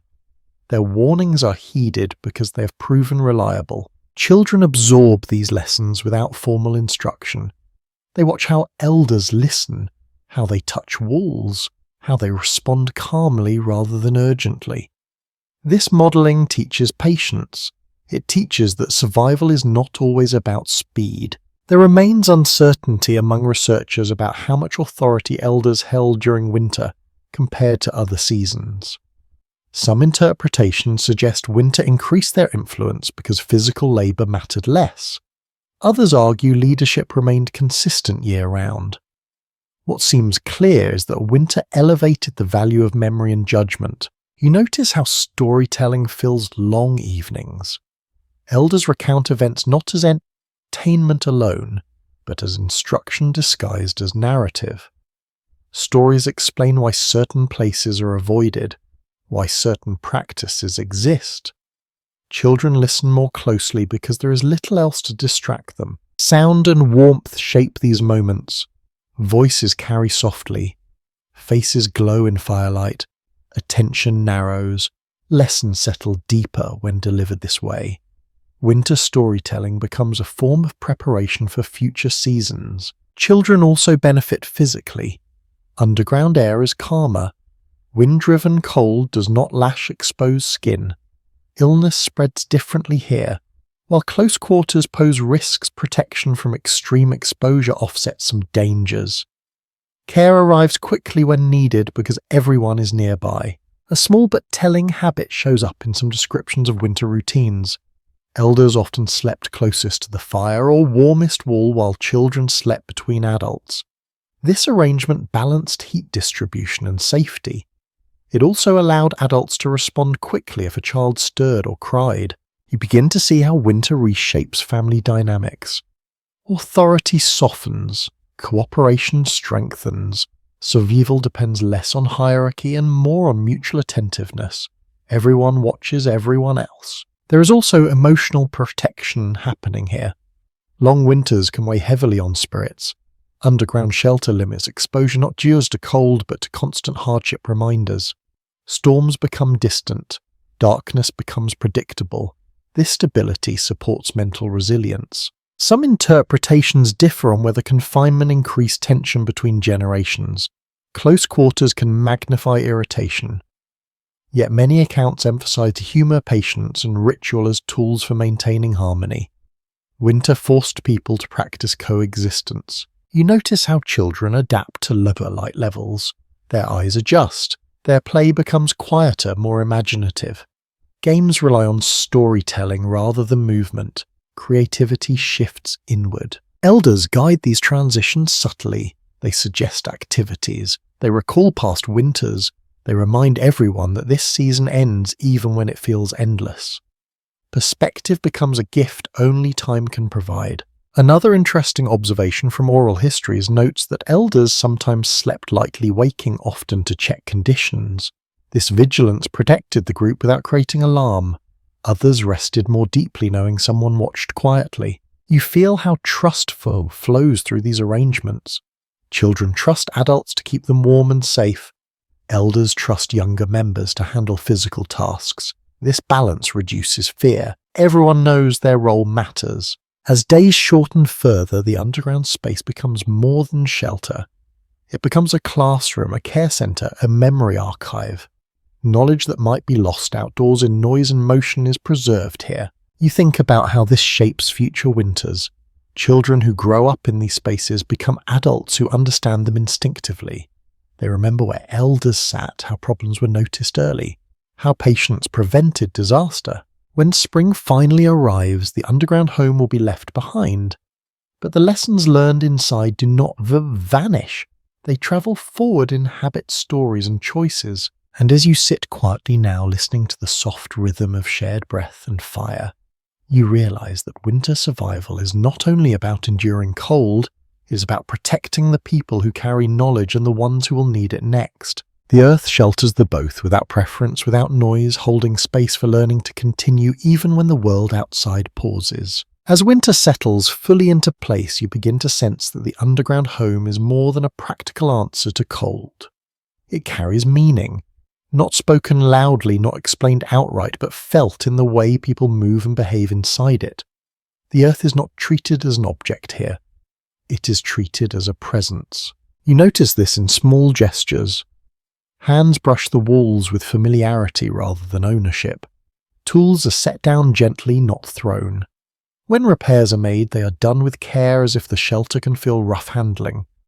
These habits suggest a relationship that goes beyond utility. Across many Native American cultures, the ground itself held spiritual significance long before winter shelters were built. Origin stories, burial practices, and ceremonial spaces often center on earth as a source of life and continuity. Living within it during the harsher season reinforced that bond in a deeply physical way. You imagine entering the shelter with a slight pause, almost like crossing a threshold. This is not superstition, it is awareness. The space demands respect because it is doing essential work. The earth is holding warmth, sound, breath, and bodies. Acknowledging that role feels natural. There is a sense of returning rather than retreating. Going underground is not framed as hiding from winter, but as moving into a place that knows how to endure it. This perspective changes how fear behaves. Cold becomes something managed rather than something fought. One quietly revealing detail appears in several traditions that describe winter homes as temporary returns to an earlier state of existence. Being close to the earth mirrors beginnings, birth, creation, rest. Winter becomes a time of renewal rather than simply survival. You hear this echoed in stories told during long nights, tales of emergence, of people coming from the ground into the world above. Living underground during winter reverses that journey briefly, reminding listeners where life is believed to originate. The symbolism does not need explanation, it is lived. Interpretations vary among scholars about how consciously these meanings shaped daily behaviour. Some argue symbolism was explicit and intentional. Others suggest it emerged naturally from repeated experience. Either way, spiritual understanding and practical necessity reinforced one another. You notice how silence is treated differently here. Quiet is not awkward, it is welcomed. Silence allows reflection. It allows listening. Many belief systems value stillness as a path to understanding. Underground stillness is abundant. Fire too carries layered meaning. It is not just warmth. It is life continuity and responsibility. Tending fire becomes an act of care rather than dominance. The flame is kept small and steady, mirroring how people aim to live through winter. Another easily missed practice appears in accounts describing how some groups avoided unnecessary digging once the shelter was complete. Altering the earth further was discouraged unless needed. This restraint reflects respect. The space was shaped enough. More would be excess. You begin to see how the shelter itself becomes a teaching tool. Children learn not only how to survive winter, but how to relate to the land. They learn that the earth can support life when treated thoughtfully. That balance matters. Elders often reinforce these lessons through story rather than rule. A tale about a shelter that collapsed because of impatience. Another about a winter made easier by careful preparation. Moral guidance is woven into practical advice. There is a grounding effect that comes from physical closeness to soil. Modern psychology might call it calming. Traditional understanding might call it centering. Either way, bodies respond. Heart rate slow, breathing deepens, anxiety eases. Some researchers continue to explore whether underground living contributed to seasonal spiritual practices or rituals. Evidence is subtle. Artifacts suggest ceremonies may have been adapted to indoor spaces during winter. Others propose that winter itself became a ritual period focused on introspection rather than outward action. You imagine people marking the passage of time not with dates but with changes in light and sound. A longer pause before dawn, a deeper quiet after heavy snowfall. These shifts carry a meaning. They signal where the community stands within the larger cycle. The earth overhead becomes a reminder of protection rather than confinement. Weight does not feel threatening. It feels intentional. The shelter presses gently, holding everything in place while the world outside rests under snow. There is humility in this arrangement. Humans do not dominate the environment here. They cooperate with it. They adjust themselves to the earth rather than forcing the earth to adjust endlessly to them. Another subtle observation from winter accounts notes that people often expressed gratitude toward the shelter itself, sometimes verbally, sometimes through behaviour. Careful maintenance, gentle use, cleanliness, gratitude is shown through action more than words. You reflect on how different this feels from modern buildings. Concrete and steel, separate people from the ground. Underground homes connect them to it. That connection influences thought patterns. Life feels cyclical rather than linear. Seasons feel purposeful rather than inconvenient. Some disagreement remains around how universal these spiritual associations were across different groups. Not all communities expressed beliefs in the same way. Yet the recurring presence of earth-centered symbolism suggests a shared appreciation, if not identical interpretation. You sit quietly, sensing the shelter around you. The walls do not speak, but they communicate. They tell you that you are part of a larger system. That winter is not punishment, it is a phase. This understanding eases endurance. When suffering has meaning, it becomes manageable. Underground living offers both physical protection and psychological framing. Cold is no longer an enemy. It is a condition navigated with help from the earth itself. As the night deepens, you feel this connection suddenly strengthen. The ground beneath you feels steady. The roof above feels secure. The world outside may be harsh, but here you are aligned with something older and larger. And in that alignment, winter becomes not just survivable, but instructive. A season that teaches patience, humility, and respect through quiet cooperation with the land. The shelter holds these lessons as firmly as it holds warmth, waiting to pass them forward when spring finally calls people back to the surface. Movement does not stop in winter. It changes its timing. You sense this as days pass underground, marked not by travel across land, but by the quiet understanding of when it is time to stay and when it is time to go. The underground home is not meant to hold you forever. It is a pause in motion, not an ending. You begin to notice how people talk about time differently now, not in dates but in conditions, after the first deep freeze. When the snow crust hardens, once daylight lingers a little longer. These signals guide decisions more reliably than calendars ever could. The seasonal pattern visible across many regions shows that underground winter homes were used during the harshest months and then deliberately abandoned once conditions softened. They were not failures left behind. They were tools set aside when no longer needed. Mobility remained central to survival. You imagine the moment when this shift begins. Snow still lies thick, but the air feels different. Slightly softer, slightly more forgiving. The fire burns a little less often. People spend more time near the entrance checking conditions, listening. There is anticipation mixed with caution. Leaving too early invites danger. Staying too long wastes opportunity. The balance is delicate. Experience guides judgment more than impatience. One subtle indicator mentioned in several traditions involves sound again. When melt begins, the ground changes tone. Drips appear. Packed snow settles differently. These small auditory clues help determine when the underground home has completed its work for the season. You feel how routines loosen gradually. Tools used daily for maintenance are cleaned and stored. Repairs stop unless necessary. Attention shifts outward. People begin planning routes, gathering supplies, preparing animals if present. There is disagreement among researchers about how fixed these seasonal schedules were. Some evidence suggests strict patterns tied to migration cycles. Other findings point to flexibility shaped by local weather variability. The underground home supported both approaches by providing safety while decisions were made. Children sense the change early. They linger near entrances. They ask questions. Movement energy returns to their bodies.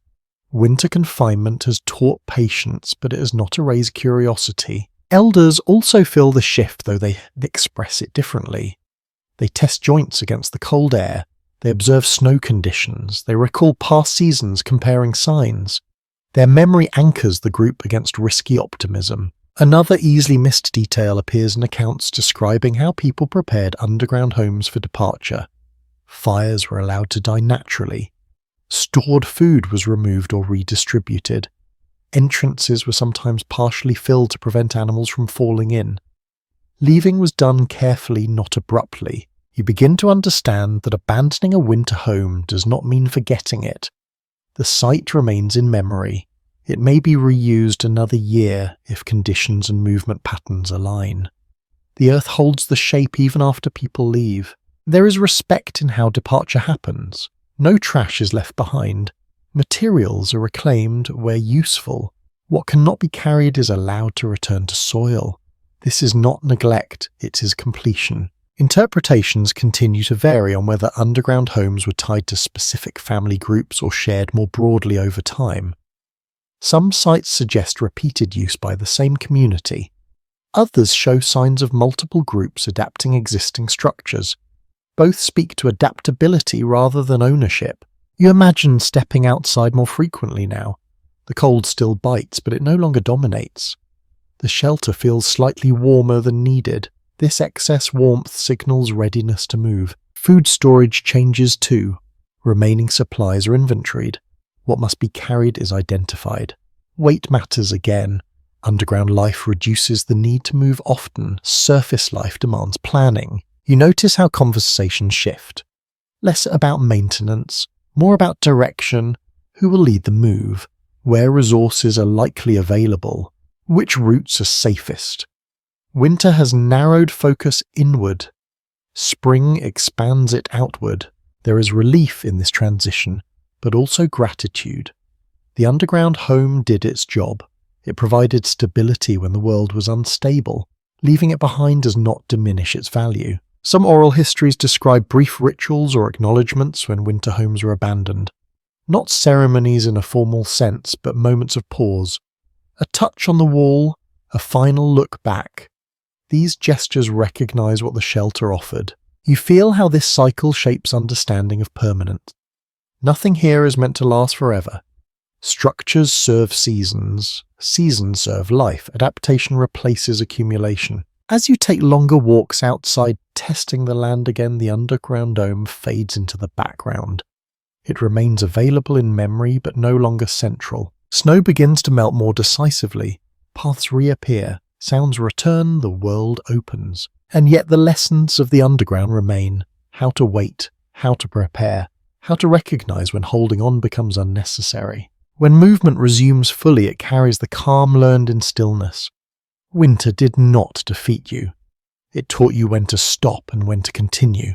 The underground home rests now empty but not forgotten, returning quietly to the earth that shaped it. And as the cycle turns once more, you understand that survival here is not about resisting change, but about moving with it, retreating when needed, emerging when ready, always attentive to the land's quiet instructions. You begin to notice differences as stories circulate inside the shelter.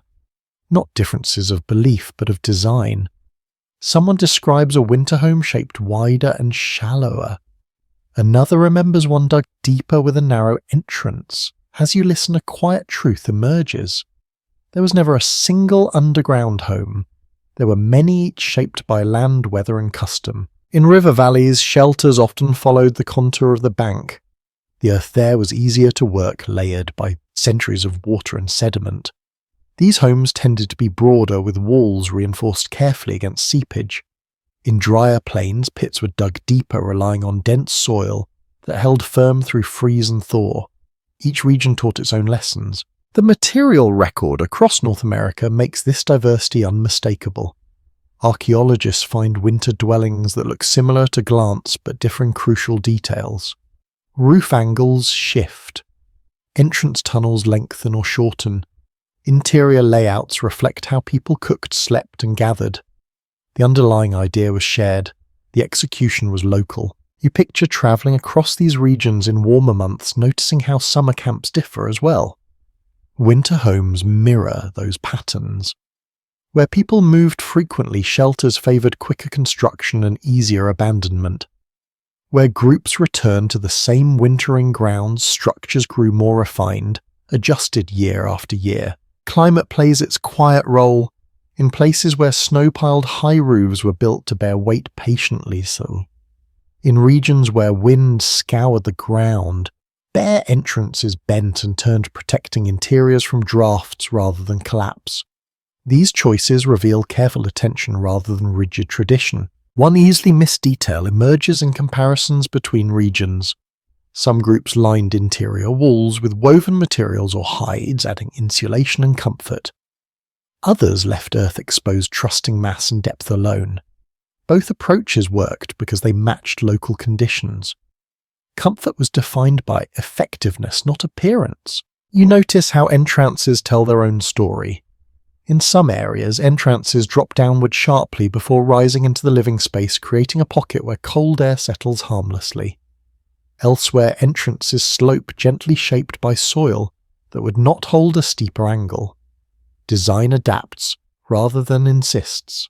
There is still no complete agreement among researchers about how much influence neighbouring groups had on each other's winter architecture. Similar solutions appear across vast distances, raising questions. Did ideas travel with people, or did landscapes simply demand similar answers? The truth likely include both woven together through movement and observation. You imagine elders describing winters spent elsewhere. They compare shelters the way travellers compare homes, not competitively, but thoughtfully.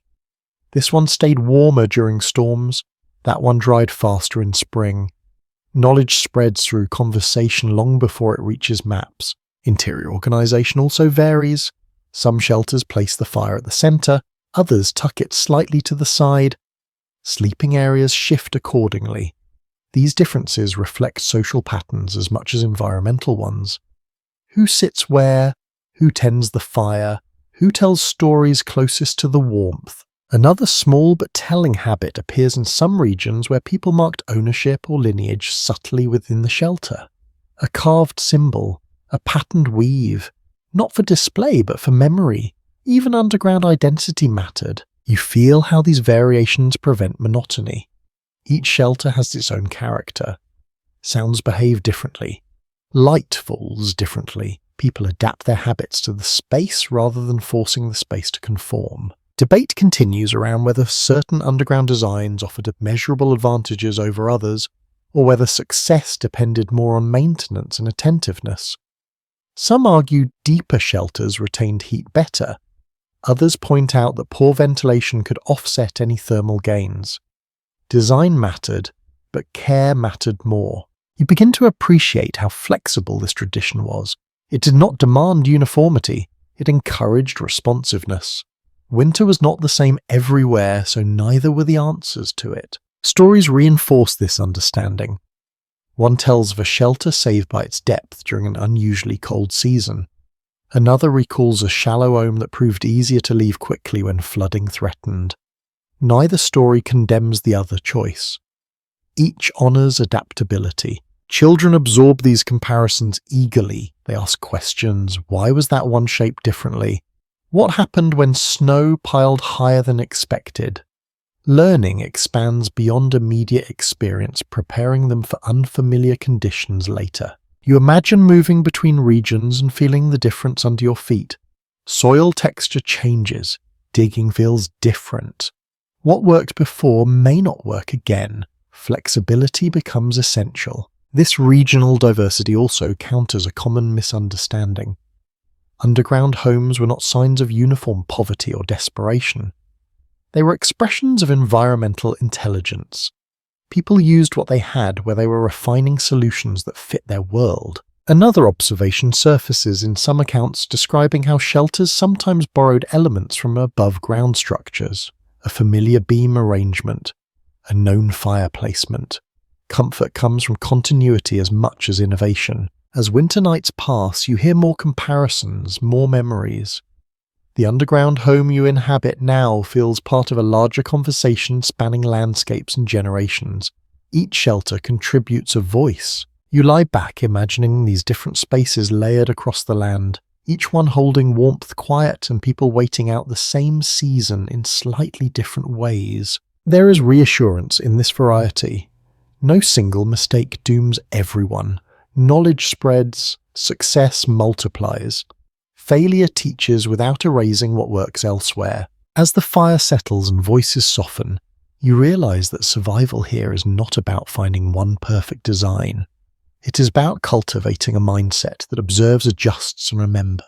The earth offers many ways to help. People learn which one fits their place. And as you drift toward rest, you feel connected not just to this shelter, but to countless others shaped by hands responding to their own land, different forms, the same intention. Winter presses everywhere, but underground it is met with creativity rather than fear.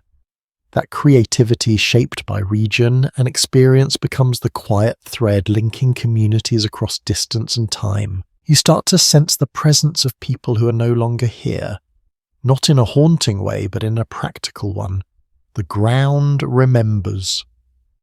Long after a winter home is abandoned, traces remain for those who know how to look. Slight depressions, soil that settles differently, a pattern in the way grass grows when spring finally takes hold. You imagine walking across land that appears untouched. Nothing rises above the surface, no walls, no markers, yet beneath your feet the outline of a former shelter still exists, softened, but not erased. Earth keeps records quietly. What long-term excavation work has made clear is that underground homes often leave subtler evidence than surface structures. Wood decays, organic materials return to soil, What remains are shapes, stains, and disturbances in sediment that tell careful readers where people once lived through winter. You picture archaeologists kneeling where you once knelt to dig. They brush soil, gently reading layers the way others read books. A darker patch suggests a fire area. Compacted earth hints at repeated foot traffic. Charcoal fragments mark warmth rather than destruction. It becomes clear that absence is as informative as presence. Where soil looks undisturbed, people likely did not live. Where it shows signs of compression and heat life once clustered tightly. Winter homes reveal themselves through contrast. You notice how entrances are often hardest to detect. Tunnels collapse inward over time, blending seamlessly into surrounding earth. Only careful measurement reveals slight differences in soil density or alignment. The most important parts of the shelter are often the first to vanish. One quietly fascinating detail emerges from some digs where microscopic traces of plant fibers were found embedded in wall surfaces. These suggest lining materials long since decomposed. Even without visible remains, the walls remember what touched them. Interpretation becomes an exercise in humility here. Archaeologists rarely find complete answers. Instead, they assemble fragments. A stone tool placed oddly. A hearth not centered where expected. These irregularities prompt questions rather than conclusions. There remains ongoing discussion about how accurately excavation can reconstruct lived experience. Some argue material evidence captures only structure, not sensation. Others contend that careful analysis of space reveals behavior patterns. The truth sits somewhere between soil and story. You imagine standing at a site just uncovered. The outline of a winter home appears like a shadow pressed into the ground. It does not shout. It invites contemplation. This was not a place of spectacle, it was a place of endurance. Artifacts found nearby deepen the picture. Broken tools repaired rather than discarded. Containers reshaped for new uses. These objects suggest scarcity managed through care. Nothing here was disposable. Everything earned its place. Another small but telling discovery in some regions involves uneven wear on floor surfaces. Certain spots show more compaction, indicating where people gathered most often. Others remain lighter, marking sleeping or storage areas. The floor becomes a map of daily life. You notice how archaeology confirms patterns hinted at in oral histories. Warmest areas near walls, fires offset from center, entrances angled. These alignments appear repeatedly, lending weight to stories passed down long before excavation began. At the same time, archaeology complicates narratives. Not every shelter fits expectations. Some lack clear hearths, others show unexpected layouts. These differences remind us that lived experience resists uniformity. There is debate around how long winter homes remained visible after abandonment. Some researchers suggest they were quickly reclaimed by earth. Others propose they remain noticeable for years, even generations. Vegetation patterns and erosion rates likely determine visibility. You imagine a child walking past a subtle depression years later being told a winter story tied to that place. Memory bridges physical absence. Even when the shelter fades, its story stays anchored to the land. Archaeological work also reveals how winter homes intersected with broader settlement patterns. They're often found near seasonal routes, water sources, or known hunting grounds. Their placement reflects integration into a larger survival strategy, rather than isolation. You feel how careful excavation mirrors careful living. Both require patience, both reward attention. Rushing obscures meaning, slowing down reveals it. Another revealing find in some sites involves soot traces along ceiling remnants suggesting long-term smoke patterns. These traces confirm ventilation strategies inferred from design.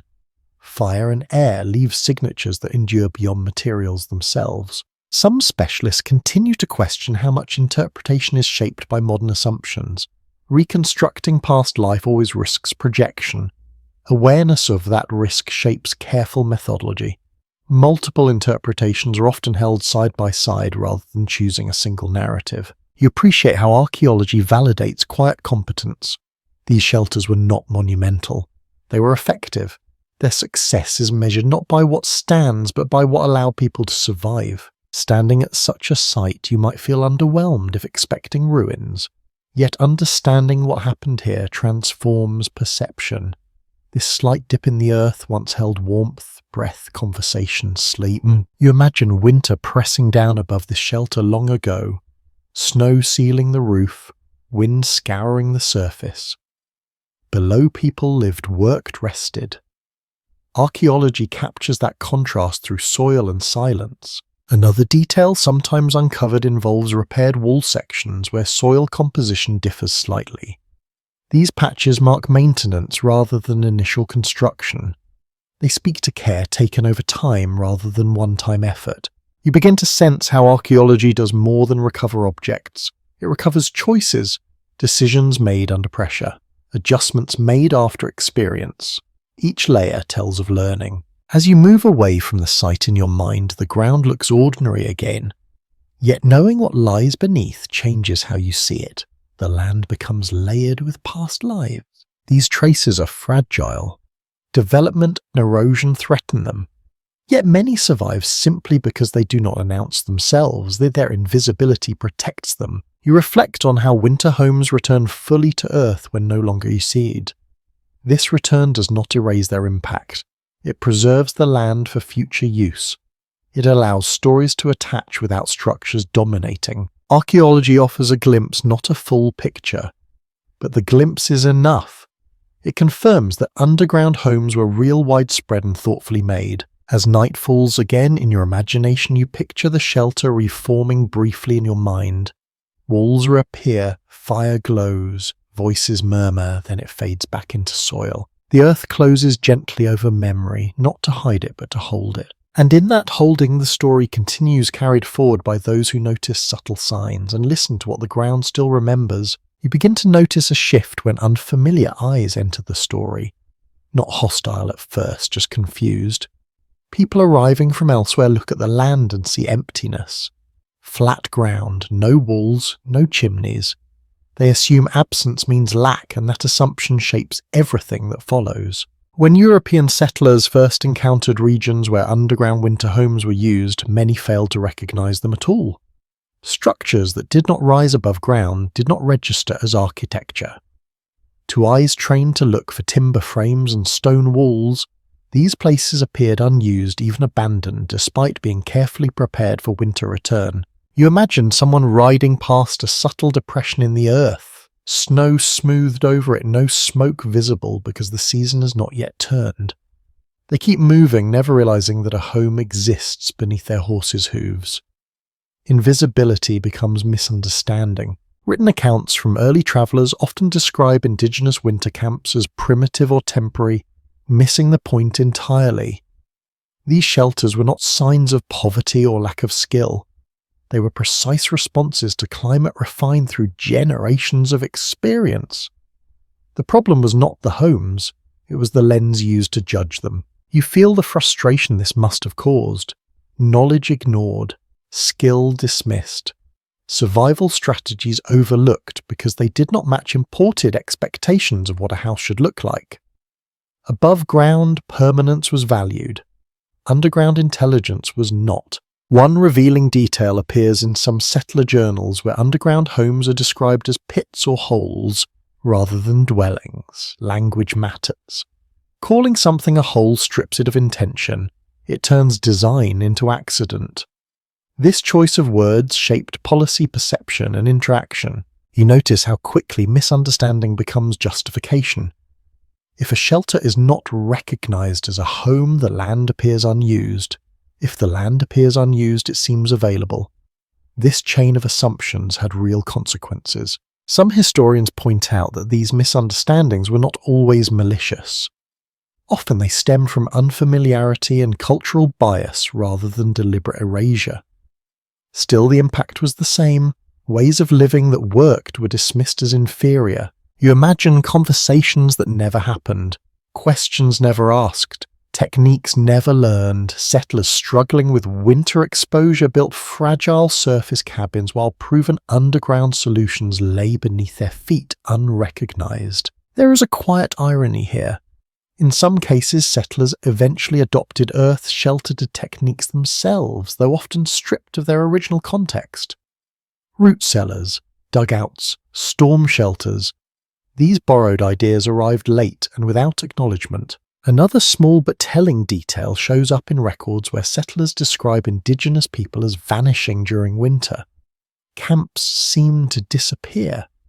This disappearance was interpreted as nomadism or instability, rather than strategic withdrawal underground.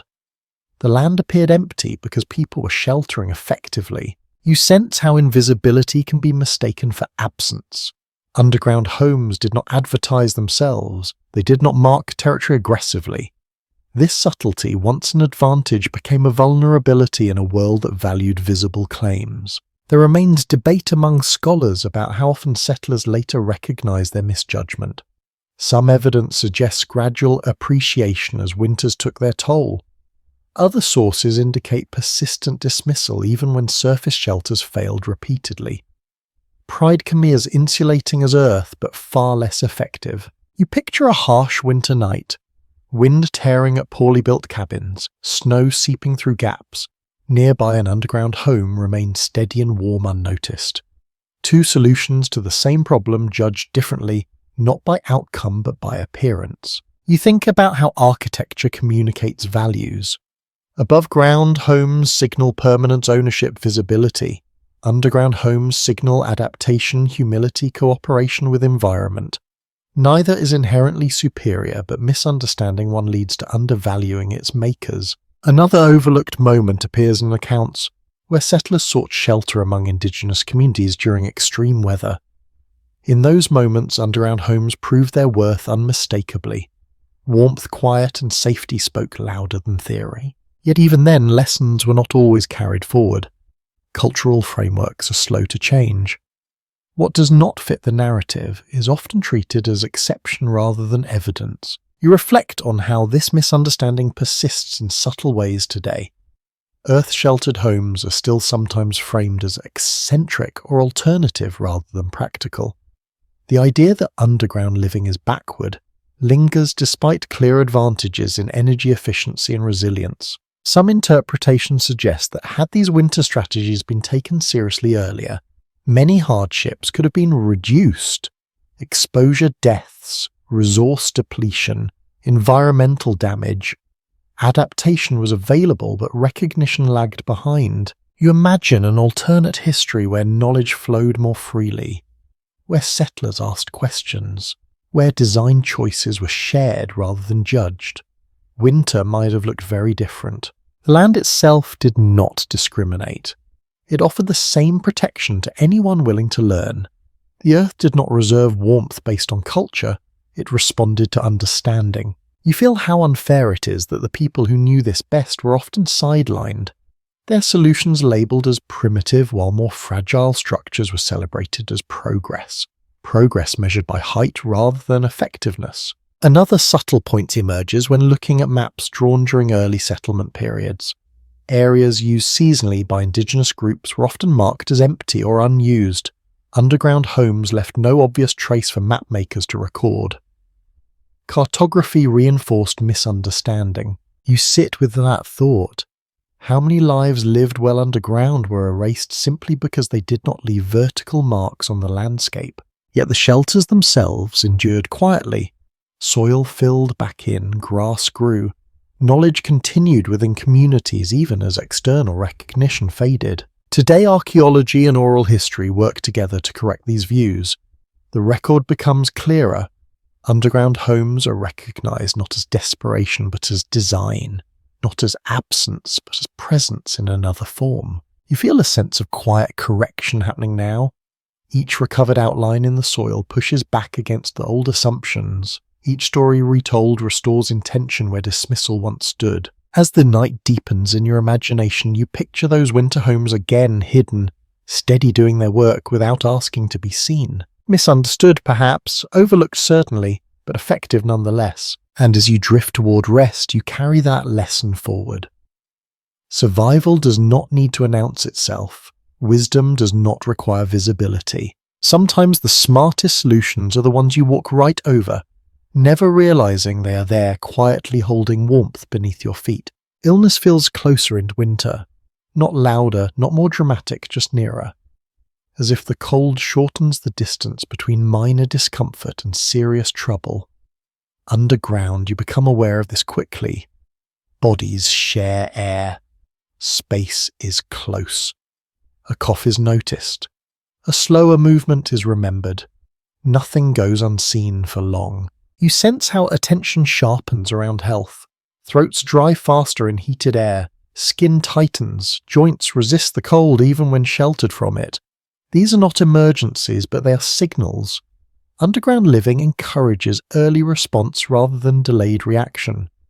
Care arrives before panic. What the physical record and historical accounts together indicate is that underground homes offered meaningful protection from the exposure-related illness. Wind chill, sudden temperature swings, and damp cold were among the most dangerous winter threats. By removing these factors, shelters reduced the stress placed on lungs and circulation. This did not eliminate sickness, but it changed its character. You imagine someone noticing a change in breath rhythm while sitting near the fire. No alarm, just a quiet adjustment. The fire is fed slightly differently. Warm liquid is offered. Bedding is rearranged. Care moves without ceremony. There is an unspoken understanding that rest is treatment.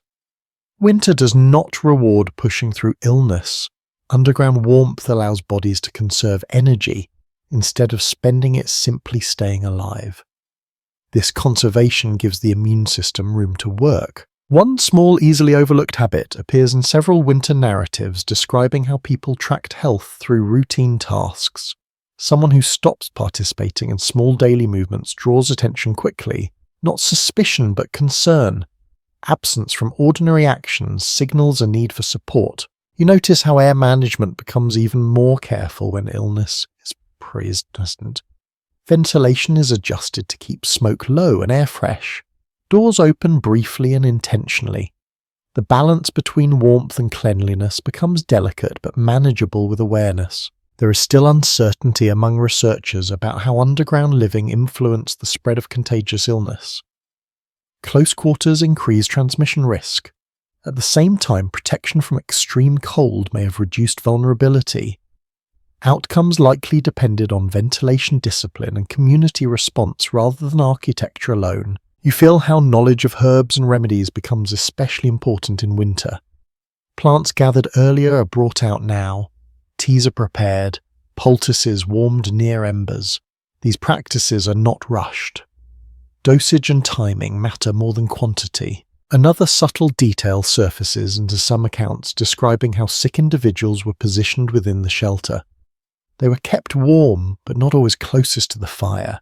Fresh air mattered. Care involved adjusting location as much as treatment. You become aware of how sound again plays a role. Changes in cough tone, laboured breathing, restless movement during sleep. Underground quiet makes these signals easier to detect. Early detection allows early response. Caregiving roles shift temporarily. Someone who usually handles tools may focus on tending the sick. Tasks are redistributed without resentment. Survival here depends on flexibility rather than fixed roles. Some interpretations suggest that winter confinement strengthened communal responsibility for health.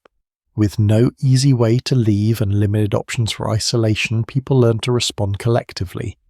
Illness became a shared challenge rather than a private burden. You think about how children learn these patterns.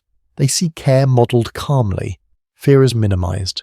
Illness is treated as something to manage rather than something to hide. This shapes long-term attitudes toward health and community. Another quietly telling practice described in a few sources involves keeping fire intensity steady rather than increasing it during illness. Overheating dries air and worsens breathing. Consistency proves more effective than extremes. This understanding reflects close observation of cause and effect. You notice how diet shifts slightly when someone is unwell. Stored foods are selected for ease of digestion. Broths replace heavier meals. Warmth comes from inside as well as out. These adjustments are temporary but intentional. There remains discussion among specialists about whether underground homes influenced recovery times. Some argue stable temperatures improved outcomes.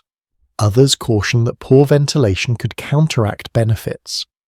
As with many aspects of winter life, success depended on attentiveness rather than structure alone. You imagine nights when someone sleeps lightly nearby listening, not watching in fear but in readiness. Small adjustments are made quietly, a blanket repositioned, a drink offered. Care does not disrupt rest, it supports it. Illness does not dominate the underground space, it is accommodated. Life continues gently around it. This prevents panic and preserves morale. Calm is a resource here as valuable as fuel or food. You also sense the limits of this system. Serious illness remains dangerous. Winter complicates recovery. The shelter reduces risk, but it cannot eliminate it. This awareness fosters respect rather than complacency. Another observation appears in oral histories, noting how people sometimes rotated who slept near a sick individual. This prevented exhaustion and spread responsibility. No one person carried the burden alone. You feel how underground living encourages attentiveness to small changes. When conditions are stable, variation stands out. A fever is noticed sooner. Fatigue is addressed earlier. Prevention becomes the first line of defense. As winter deepens, these practices repeat. They become habit. Health is not treated as separate from daily life. It is woven into ritual routines just like fire tending and wall maintenance. You reflect on how different this feels from environments where illness can be ignored until it demands attention. Underground, there is little room for neglect. Proximity demands response. The shelter itself contributes by holding warmth and muting stress. Bodies are not constantly fighting cold. Energy can be redirected toward healing. As the night settles again, you picture someone resting, breath steadying while others move quietly around them. The fire glows softly, air circulates. Care is present without being intrusive. Winter remains harsh above ground. Underground, it is managed thoughtfully, one adjustment at a time. And in this careful balance, you see how survival is not only about shelter from cold, but about creating conditions where care can happen early, quietly and effectively, long before danger announces itself. Some winters become stories of their own. You can feel it when people speak about them. Voices lower slightly. Details sharpen. These are not the winters remembered casually. These are the ones that tested every choice made underground. You sense how memory shifts tone when extreme cold enters the conversation. Snow that did not melt for months. Storms that arrive back to back. Days when leaving the shelter felt impossible rather than inconvenient. These seasons linger because they demanded everything the underground home could offer. Accounts passed down through families often describe winters when surface life simply stopped. Game moved unpredictably. Travel routes vanished. Wind erased landmarks. During those stretches, underground homes were not just preferable, they were essential. What long-standing oral histories and regional records together suggest is that underground shelters dramatically increase survival during unusually severe winters. People still suffered losses, but those with effective earth-sheltered homes endured conditions that would have been lethal above ground. This difference became impossible to ignore.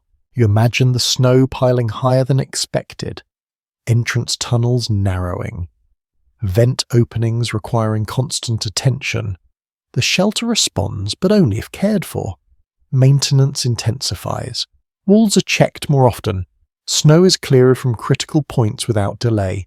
There is a heightened awareness during these winters. People listen constantly, not anxiously but attentively.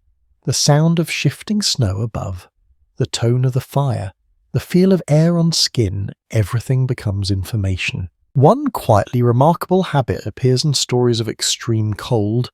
People measured time by fuel consumption rather than days. How long the woodpile lasted mattered more than the calendar. Careful rationing ensured warmth stretched as long as winter demanded. You notice how food decisions change under pressure. Stored supplies once considered ample now feel finite. Meals simplify further. Portions adjust. This is not deprivation for its own sake, it is calibration. The goal is endurance, not comfort. There is also a shift in social behavior. Arguments are avoided deliberately. Tension costs energy. Humor becomes more intentional. Small rituals emerge to maintain morale. Storytelling deepens. Silence becomes companionable rather than heavy. Some specialists question whether underground homes alone explain survival during legendary winters, or whether other factors played equal roles. Migration timing, resource diversity, and sheer luck likely mattered too. Shelter was critical, but it worked best as part of a larger strategy. You imagine a night when the fire nearly fails, fuel damp, hand stiff, and someone notices early and intervenes. Embers are coaxed back to life. Crisis dissolves quietly. These near failures become lessons remembered vividly. Another small detail surfaces in several accounts describing how people slept closer together during extreme cold than usual. Personal space contracted further. Warmth became communal. This closeness was accepted without complaint because it meant survival. You feel how the shelter itself changes character during these winters. It feels tighter not because it shrinks, but because attention fills every corner. Nothing is taken for granted. The space is alive with awareness. Elders' memories become especially valuable now. They recall past extremes, what worked, what failed, which signs mattered most. Their recollections guide decisions when conditions exceed normal experience. There is debate among researchers about how often such extreme winters occurred, and whether they clustered in particular centuries. Climate records suggest variability, but human memory often preserves only the most severe events. These memories shape behavior long after conditions return to normal. You notice how children absorb these stories intensely. Fear is present, but it is framed by competence. Adults model calm response rather than panic. Children learn that hardship can be managed if attention remains steady. Another quietly revealing practice described in some traditions involves marking progress through extreme winters by noticing changes inside the shelter rather than outside. A wall dries slightly. The fire needs less fuel. These internal signs signal survival more reliably than watching the sky. You imagine the moment when a storm finally ends. Silence replaces wind. Snow settles. Inside, nothing dramatic changes. That is the success. The shelter has absorbed the worst without demanding drama in return. You sense the relief that follows, not celebration yet. Caution remains. Winter can return suddenly, but confidence grows. Choices made earlier proved sound. Some interpretations suggest that surviving extreme winters strengthened cultural commitment to underground living. Success reinforced tradition. Failure encouraged refinement. Over time, shelters improved not because winters were easy, but because they were not. You think about how these stories function beyond memory. They justify preparation. They explain caution. They teach patience. Each extreme winter becomes a reference point used to guide future behavior. There is humility in these recollections. Survivors rarely frame themselves as heroic. They emphasize cooperation, foresight, and restraint. Survival is attributed to systems, not individuals. Another interesting detail appears in stories where people describe noticing how quiet the underground felt during the worst storms. Wind roared above, but inside sound barely shifted. That contrast left deep impressions, reinforcing trust in earth sheltering. You feel how these winters redefine what danger feels like. Threat becomes something distant, managed, held at bay. Fear loses its edge when experience preparation effective. As the hardest days pass, routines resume cautiously. Food is still rationed, fire still watched, but confidence grows with each uneventful night. Survival becomes expectation rather than hope. You imagine spring arriving slowly after such a winter. Snow melts reluctantly, the world re-emerges altered. Those who lived through it carry stories that shape future decision. These extreme winters become benchmarks.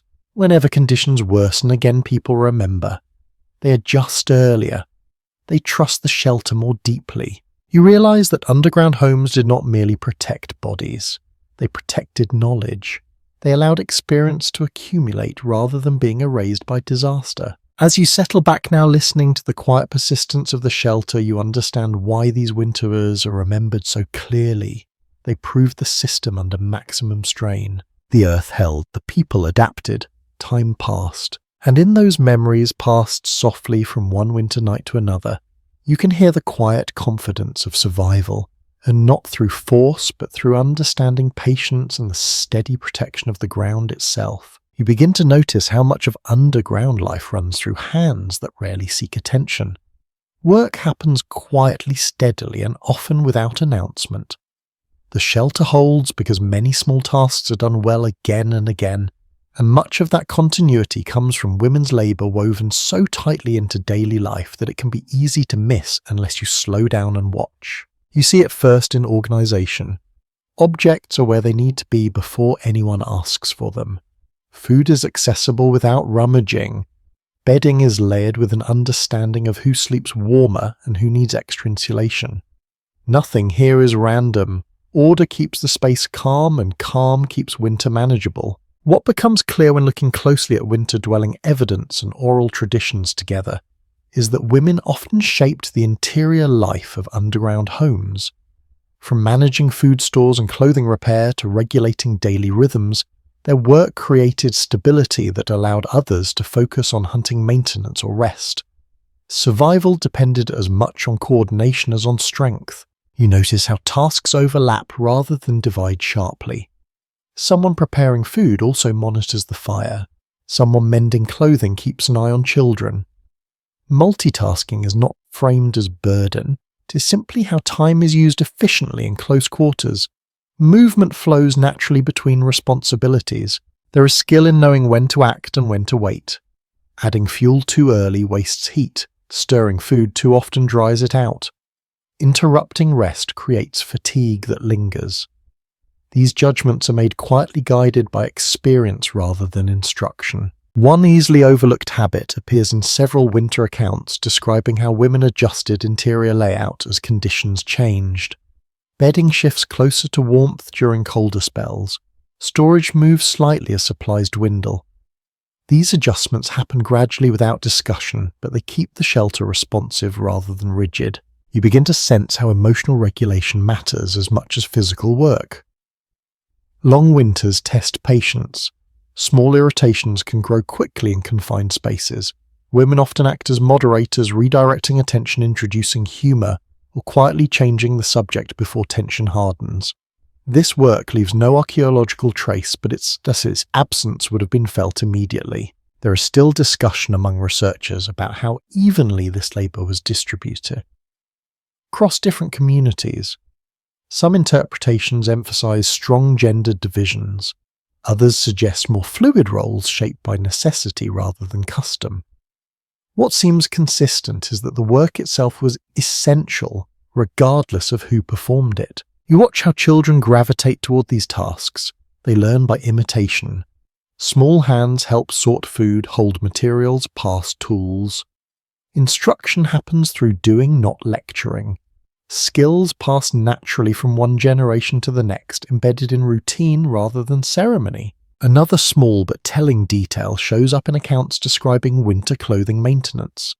Garments are checked constantly, seams tightened, tears repaired early. Clothing failure in winter is dangerous.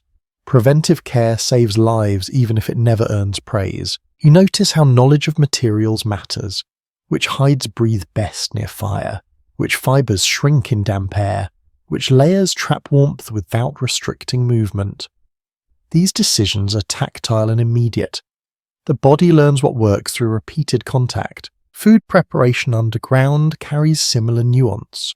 Cooking is adjusted for low flames. Meals are planned to balance nutrition with fuel efficiency.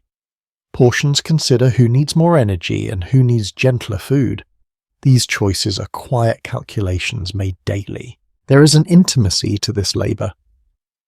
Caring for bodies means noticing changes quickly. Weight loss, fatigue, mood shifts. Early response prevents bigger problems. Attention here is preventative rather than reactive. Some scholars continue to explore how much authority women held in winter decision-making. In many accounts, their influence grows during cold months when interior life dominates. Decisions about rationing, rest and care become central, and those managing these systems naturally guide outcomes. You feel how rhythm is maintained. Work and rest alternate without formal schedules. When energy dips, tasks lighten. When warmth peaks, effort increases. This pacing prevents burnout. It is a skill learned over many winters. Another easily missed practice appears in stories describing how women prepared children emotionally for winter confinement. Games change, expectations adjust. Stillness is framed as normal, not punishment. This reframing reduces resistance and anxiety. You also notice how grief and worry are handled. Losses happen, fear surfaces. Women often create space for quiet processing rather than public display. This containment protects group morale without denying reality. There is creativity here too. Songs soften to fit the space. Stories adapted for close listening. Small crafts emerge during long evenings. These activities maintain mental health as surely as food maintains physical health. You imagine how this labour felt to those performing it. Not heroic, necessary, continuous. It does not stop when others rest, it shifts form. Monitoring continues even during sleep, listening for changes ready to adjust. Another detail surfaces in accounts, noting how women often woke before others to adjust the fire or prepare warm food. This early action set the tone for the day. Warmth and nourishment arrived before cold could intrude. You sense how deeply this work shapes memory. Winter recollections often focus on feeling cared for rather than specific actions. Comfort becomes the lasting impression. The labour behind it fades into background, which is both its strength and its vulnerability to being overlooked. Modern interpretations sometimes struggle to capture this kind of work because it leaves little physical trace. Tools break, food is consumed, clothing wears away. What remains is the outcome. People survived. You reflect on how different winter would feel without this invisible structure. Chaos would creep in, resources would be mismanaged, tension would rise, the shelter would still exist, but it would feel colder. As the night settles again, you watch these routines continue. Hands move, fires are adjusted, children are guided gently to rest. The underground home hums with quiet activity. Winter presses on above, indifferent. Below, care holds everything together. And as you lie back, warmed not just by earth and fire, but by attention and organisation, you understand that survival here is not built by dramatic moments. It is sustained by steady work repeated without applause, shaping warmth, order and calm through the long dark months. You start to notice the comforts that nobody advertised. They are not the kind that impress from a distance. They reveal themselves slowly often, when you stop expecting anything at all. Underground comfort does not arrive as luxury. It arrives as absence. The absence of sharp cold on your skin, the absence of wind stealing heat from your breath, the absence of constant vigilance. You feel it first in your shoulders. Above ground they stay raised, braced against chill. Down here they lower on their own. Muscles loosen without instruction. The body understands before the mind catches up. This place asks less of you, and that reduction feels generous. You notice how privacy exists differently underground. Space is shared, but attention is selective. You can sit quietly without being isolated. You can be alone without being apart. The low light and softened sound create pockets of inwardness even in close quarters. It is a rare balance. What becomes evident through lived experience and repeated return is that underground homes offered a kind of emotional insulation alongside physical warmth. Storms might rage above, but they do not dominate conversation. News from outside arrives filtered manageable. Anxiety loses its sharp edges when it cannot feed on constant exposure. You imagine sitting with your back against an earthen wall. It is cool, steady, unmoving. That steadiness transfers into you. The wall does not react, it does not rush. Over time you stop rushing too. There is comfort in predictability. The fire behaves the same way each evening. The air settles into familiar patterns. Sleep arrives with fewer interruptions. These repeated experiences build trust. Trust reduces stress. Stress reduction conserves energy. One small, easily missed pleasure appears in some winter recollections describing how people enjoyed listening to snow accumulate overhead. Not the storm itself, but the muffled weight settling. Each layer made the shelter warmer. The sound became reassuring, almost welcome. You also begin to appreciate how little is demanded of your senses. No bright light, no constant noise, no sudden temperature shifts. Sensory input is limited but not deprived. This creates calm rather than boredom. Food tastes different in this environment. Warm meals feel deeply satisfying even when simple. The body responds strongly to small comforts when extremes are held at bay. A bowl of broth becomes more than sustenance. It becomes relief. There is a subtle pleasure in routine tasks done without urgency. Mending a garment by firelight, preparing food slowly, organizing tools that rarely move. These actions fill time without exhausting it. Productivity becomes gentler. You notice how laughter behaves as underground, and it is quieter but it lasts longer. Jokes stretch out. Smiles linger. Humor here is not loud release, it is steady companionship. There is some uncertainty in how much these comforts were consciously valued versus simply accepted. Some memories frame underground living as necessity alone. Others speak of preference, of relief upon returning below ground after brief exposure outside. Comfort may not have been named, but it was felt. You begin to see how this environment supports mental resilience. Long winters can fracture morale. Underground steadiness acts as a buffer. The shelter limits how much winter can intrude psychologically. It creates a manageable world when the larger one feels hostile. Another small but telling detail appears in accounts, noting how people often delayed leaving the shelter even when conditions outside improved slightly. Not out of fear, but because inside still felt better. The underground home did its job so well that it became easy to stay. You also sense how sound softness contributes to emotional ease. Voices do not compete. Silence does not feel empty.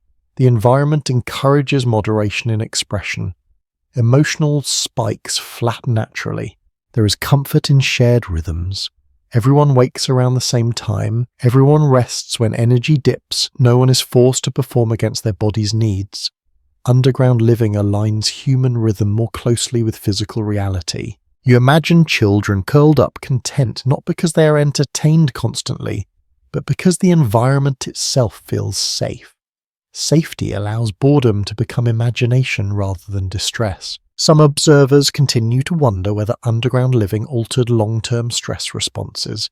Reduced exposure to environmental threat may have allowed nervous systems to recover seasonally. The shelter becomes a place where bodies reset. You feel how this contrasts with survival stories that focus on hardship alone. Those stories miss something important. Comfort is not the opposite of survival. It is part of it. Without comfort, endurance frays. Another overlooked pleasure lies in the way darkness behaves underground. It is not absolute. It is layered. Firelight moves gently, shadows stay soft. This darkness invites rest rather than fear. You notice how time slows, not in a way that drags, but in a way that stretches moments comfortably. Without constant stimulation, awareness expands. You notice small things: breath, heat, stillness. There is also dignity in being sheltered without being hidden. Underground homes do not feel like hiding places. They feel intentional, chosen. This difference matters for morale. You reflect on how modern spaces often struggle to provide this kind of comfort. Too much light, too much noise, too much exposure. Underground living removes excess until what remains feels sufficient. Another small observation from winter narratives describes how people sometimes expressed reluctance to sleep above ground even after moving out of winter shelters. The body remembered the calm. Surface life felt harsher by comparison. You feel that memory forming now, the sense that safety does not need walls above eye level, that warmth does not need height, that comfort can exist without display. As you settle into rest, the underground space holds you without effort. It does not demand gratitude. It simply continues doing what it does best. Winter remains present but distant. The shelter filters it into something manageable, something quiet. And in that quiet, you realize that one of the greatest strengths of underground homes was not just that they saved lives, but that they preserved ease where it was most at risk. Comfort here is not indulgence, it is strategy. It keeps people steady enough to endure. As the fire dims and breath slows, the earth remains patient beneath you, offering its most subtle gift. Not drama, not triumph, just the comfort of being held long enough for winter to pass. Comfort never erases risk completely. Underground living softens winter, but it does not make people careless. You sense this awareness woven into daily behavior. There is respect for what the earth can provide, and equal respect for what it can take away if misunderstood. You notice how people move cautiously near walls and ceilings. Nothing is leaned against casually. No one slams tools or stomps unnecessarily. The shelter feels solid but not invincible. That understanding keeps everyone hunted without creating fear. One reality that becomes clear when examining long-term winter sites is that flooding posed one of the most serious dangers underground. Meltwater unexpected thaws or poorly chosen locations could turn protection into hazard quickly. This is why site selection and drainage mattered so deeply from the very beginning. You imagine listening during the night for unfamiliar sounds. A drip where none existed before, a soft trickle along a wall. These sounds do not trigger panic, but they demand response. Someone gets up, light is brought carefully, the source is traced. Small adjustments prevent larger problems. Water behaves differently underground. It moves slowly at first, then suddenly finds paths. People learn to redirect it early using shallow channels, packed earth ridges, or temporary barriers. These fixes are simple, but timing is critical. Collapse is another risk that remains quietly present. Soil shifts, beams settle, weight changes as snow accumulates. You feel how often hands check supports, not obsessively but regularly. Pressing, listening, trust is maintained through verification. There is a subtle awareness of smell here too. Damp earth carries a different scent. When it appears unexpectedly, it signals trouble before damage becomes visible. Nose and instinct work together to keep danger small. One small but telling practice appears in accounts describing how people avoided digging directly under heavy tree roots or large stones. While these features seem stable, they can shift under freeze-thaw cycles. Stability underground depends on predictability, not apparent strength. You notice how fire safety remains constant even when warmth feels sufficient. Embers are contained. Sparks are watched, no one sleeps near open flame, underground fires are forgiving only when treated with respect. There is some uncertainty among modern interpreters about how often serious accidents occurred in these shelters. Oral histories emphasize success more than failure. Archaeology occasionally reveals collapsed structures, but not always the circumstances. What is clear is that danger existed and was actively managed rather than ignored. You feel how children are taught caution early without fear. They are shown where not to step, where to sit safely, why certain areas remain undisturbed. Rules are explained through reason rather than threat. Another easily missed habit surfaces in winter narratives, describing how people kept essential tools within immediate reach at night. A digging tool, a container for water, a light source. These preparations acknowledge risk without dwelling on it. Ventilation issues also demand attention. Blocked vents can turn comfort into danger quickly. Snowstorms require frequent checks. Someone steps outside briefly even in harsh weather to clear openings. This task is never postponed. You imagine a moment when wind shifts unexpectedly, driving snow into an opening. The response is swift and practiced. The opening is adjusted. Interior airflow is tested. balance is restored. Cold itself can become a danger if complacency sets in. Underground warmth can mask dropping body temperature if someone remains inactive too long.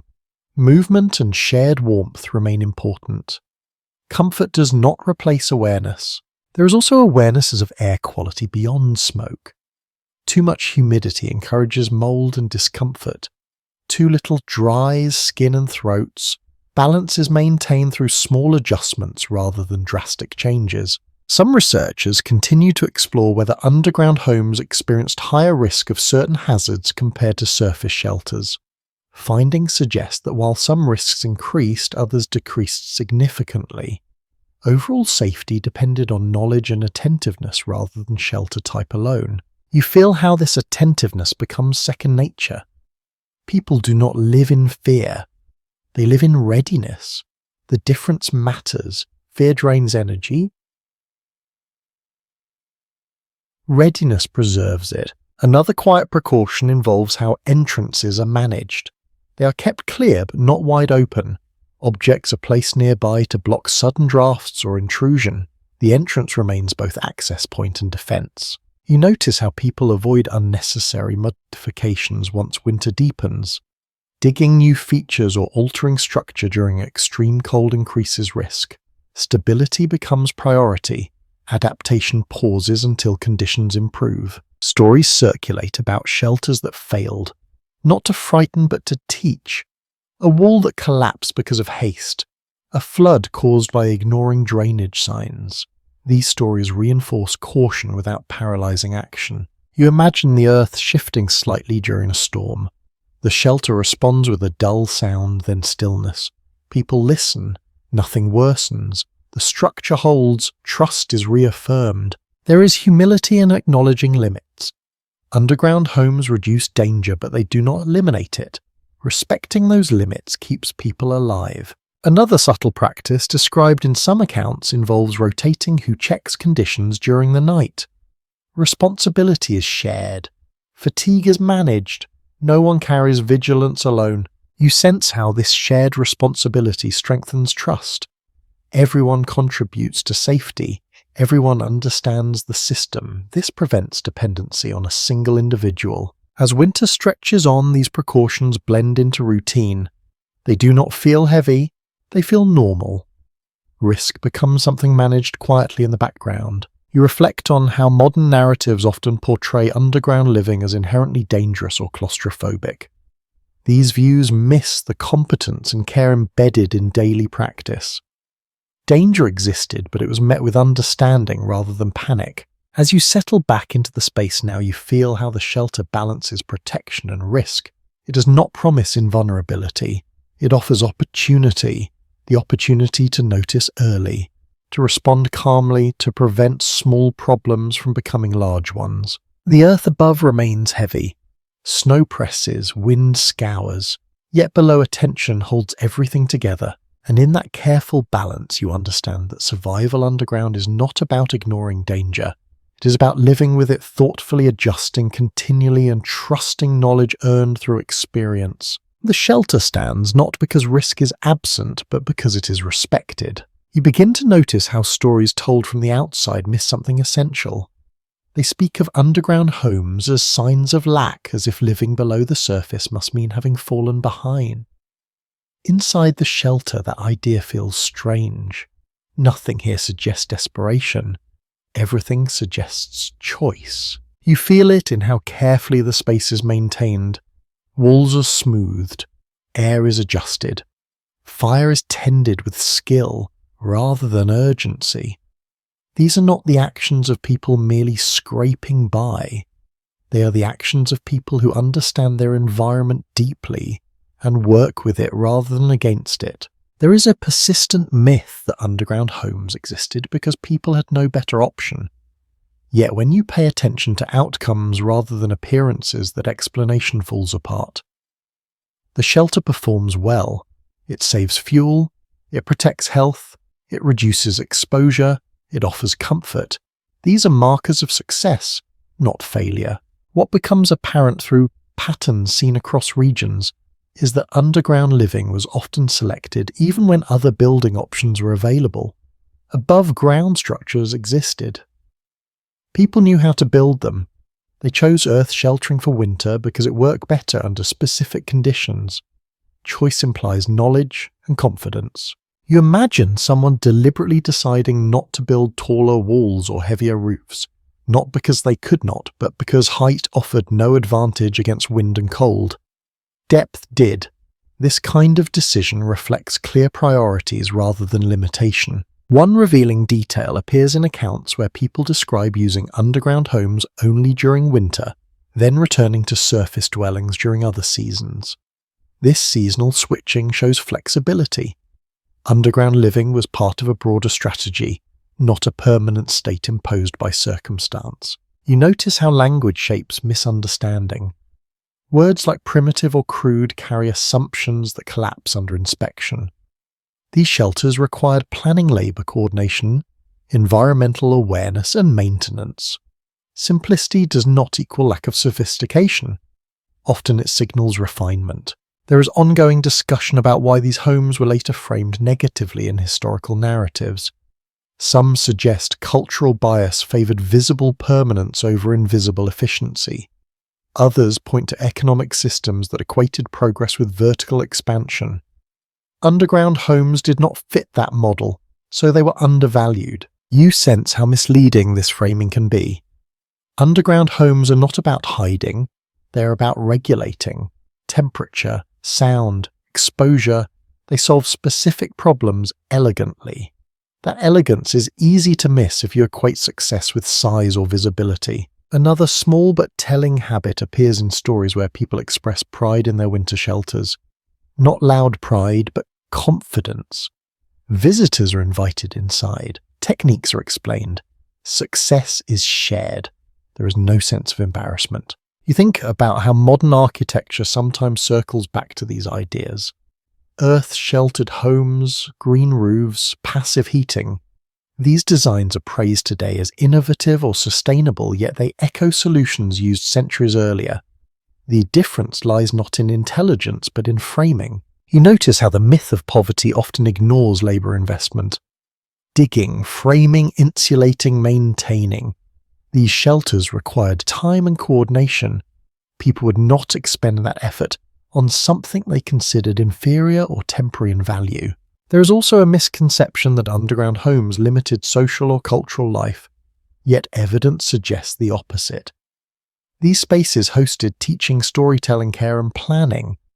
Culture did not shrink underground, it concentrated. Some interpretations still struggle with this idea, perhaps because it challenges linear narratives of progress. If underground living works well, then taller and more visible is not always better. That complicates assumptions. You imagine explaining this shelter to someone unfamiliar. You would not describe it as hiding, you would describe it as intelligent positioning, using the earth as insulation, letting physics do the work, choosing efficiency over display. Another overlooked detail appears in how underground homes allow people to conserve surrounding resources. Less wood needed for fuel, less material needed for construction. This reduced environmental strain, preserving resources for future seasons. Sustainability here is practical, not ideological. You feel how this reframing changes emotional tone? Underground living is not something to escape from, it is something to enter deliberately. It offers control where winter removes it elsewhere. You also notice how misunderstanding has consequences beyond language. When underground homes are dismissed, their lessons are ignored.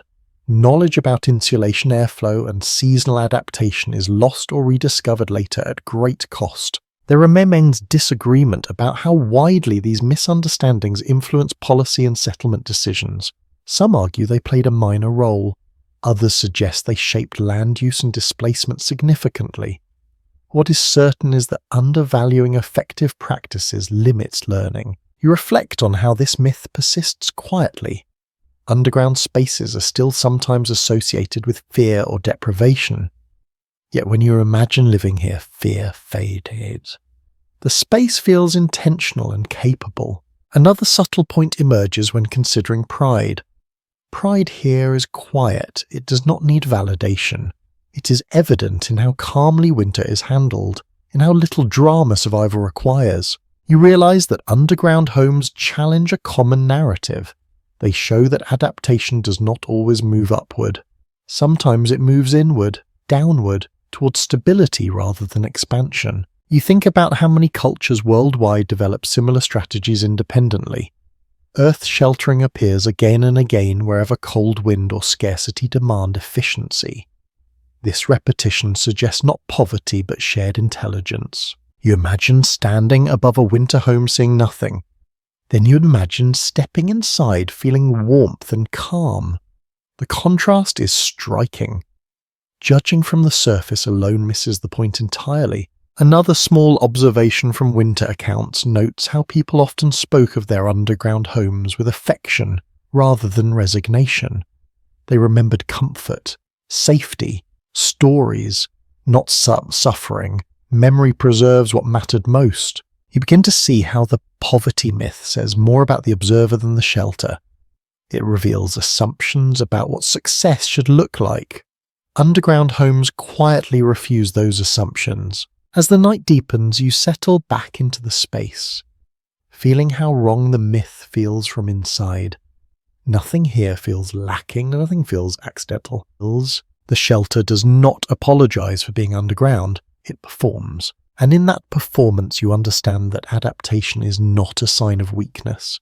It is a sign of clarity, of choosing what works over what impresses. Winter presses on above, indifferent to stories told about it. Underground, the shelter continues doing what it has always done, keeping people warm, conserving energy, making survival feel ordinary. That ordinariness is the greatest success of all. You notice it first as a familiar feeling rather than a clear idea, the sense of steadiness, the way the temperature holds without effort, the quiet that makes thinking easier. These sensations do not belong only to the past. They surface again unexpectedly when you step into certain modern spaces that feel calmer than others, even if you cannot immediately explain why.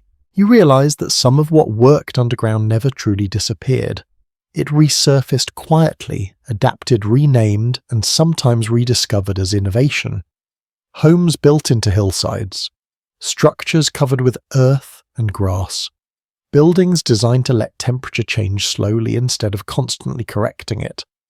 The old logic returns wearing new language. You picture a contemporary earth-sheltered house. From the outside it blends into the landscape. From the inside it feels stale. Cool in summer, warm in winter. Energy use stays low without dramatic effort. The parallels are hard to miss once you know what to look for. What becomes apparent when comparing outcomes is that the basic physics never changed. Earth still holds heat. Wind still steals it. Sound still softens underground. Modern materials add convenience, but the underlying strategy remains the same. Let the environment help instead of fighting it. You think about how modern architects sometimes speak of thermal mass as if it were a new discovery. Concrete stone soil storing heat and releasing it slowly. Underground homes use this principle instinctively. No formulas, just observation repeated until results became reliable. There is something quietly satisfying about seeing this continuity. The idea that knowledge can rest for a while, then re-emerge when conditions demand it. Rising energy costs, climate instability, the desire for quieter spaces. These pressures nudge design back toward older solutions. You notice that modern earth-sheltered buildings are often described as sustainable, efficient, or resilient. These words carry prestige now. In the past, the same qualities were simply practical. The shift is not in usefulness, but in framing. One small, almost charming detail appears when you look closely at some modern designs. Roofs planted with grasses and wildflowers not only insulate but invite life back onto the structure. This mirrors older shelters where sod roofs blended seamlessly into their surroundings. The house becomes part of the land rather than a separate object placed upon it. You sense a lingering uncertainty in how widely these designs will be adopted. Some people embrace them eagerly, Others hesitate uneasy with the idea of living partially underground. Cultural comfort changes more slowly than technology. There is also the question of memory. Many modern designers arrive at Earth-sheltered solutions through research, rather than inheritance. They rediscover rather than receive the knowledge. This distance can lead to reinvention without acknowledgement, but the effectiveness remains. You imagine explaining an underground winter home to someone who values modern convenience. You point out that fewer temperature swings mean fewer mechanical corrections, that quiet improves rest, that stability reduces stress.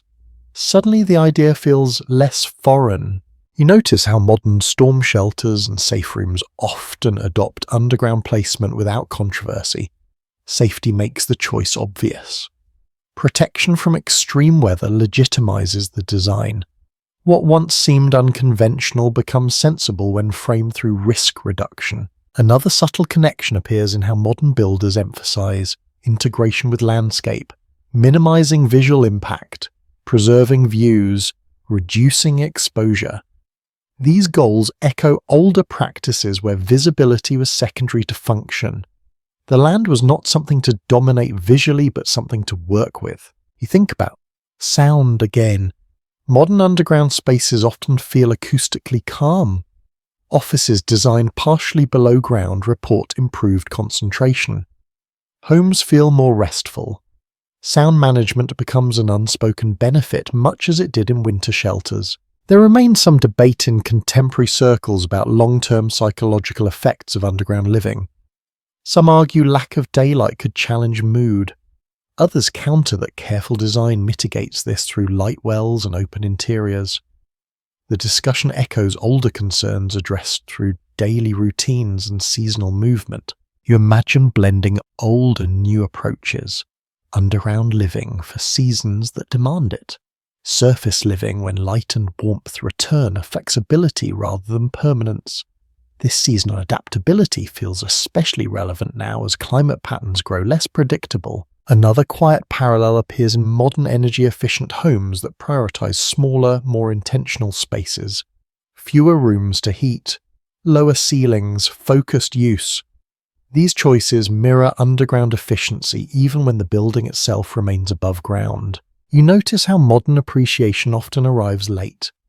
Techniques dismissed as outdated return labelled as smart. What changed was not effectiveness but context. Scarcity and urgency bring clarity. You think about how this reframing affects respect for earlier knowledge. Recognizing that underground homes were not primitive but optimized reshapes how history is understood. It reveals continuity rather than progression alone. There is also humility in this realization. Modern society did not invent efficiency. It rediscovered it under pressure. The Earth waited patiently, still capable of doing the same work it always had. You imagine future generations facing different challenges. Heat instead of cold, drought instead of snow. Yet the principle remains. Work with the land, use mass and insulation.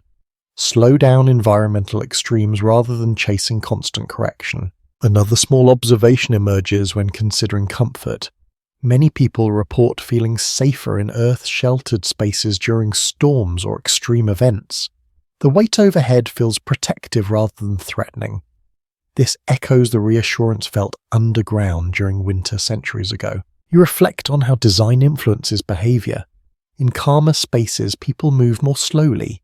They speak more softly. They rest more deeply. Architecture shapes experience whether intended or not. There is a certain irony in how modern underground spaces are sometimes marketed as luxurious retreats, spas, wine cellars, quiet rooms. These uses highlight comfort rather than survival. Yet the underlying appeal remains the same: stability, quiet, control over environment. You sense how this continuity bridges time. The winter home and the modern Earth-sheltered house share a goal: make life easier when the environment becomes demanding. You imagine standing above a modern green roof unaware of the living space below.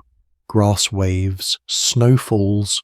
Nothing looks unusual. The house does not announce itself. It simply functions. This invisibility feels familiar now. You've seen it before. Underground winter homes were never meant to impress. They were meant to perform. Modern versions rediscover that value. There is still hesitation in embracing these designs widely. Cultural narratives favor heightened visibility, skyscrapers, towers, statements, yet alongside them quieter solutions persist waiting for those willing to notice.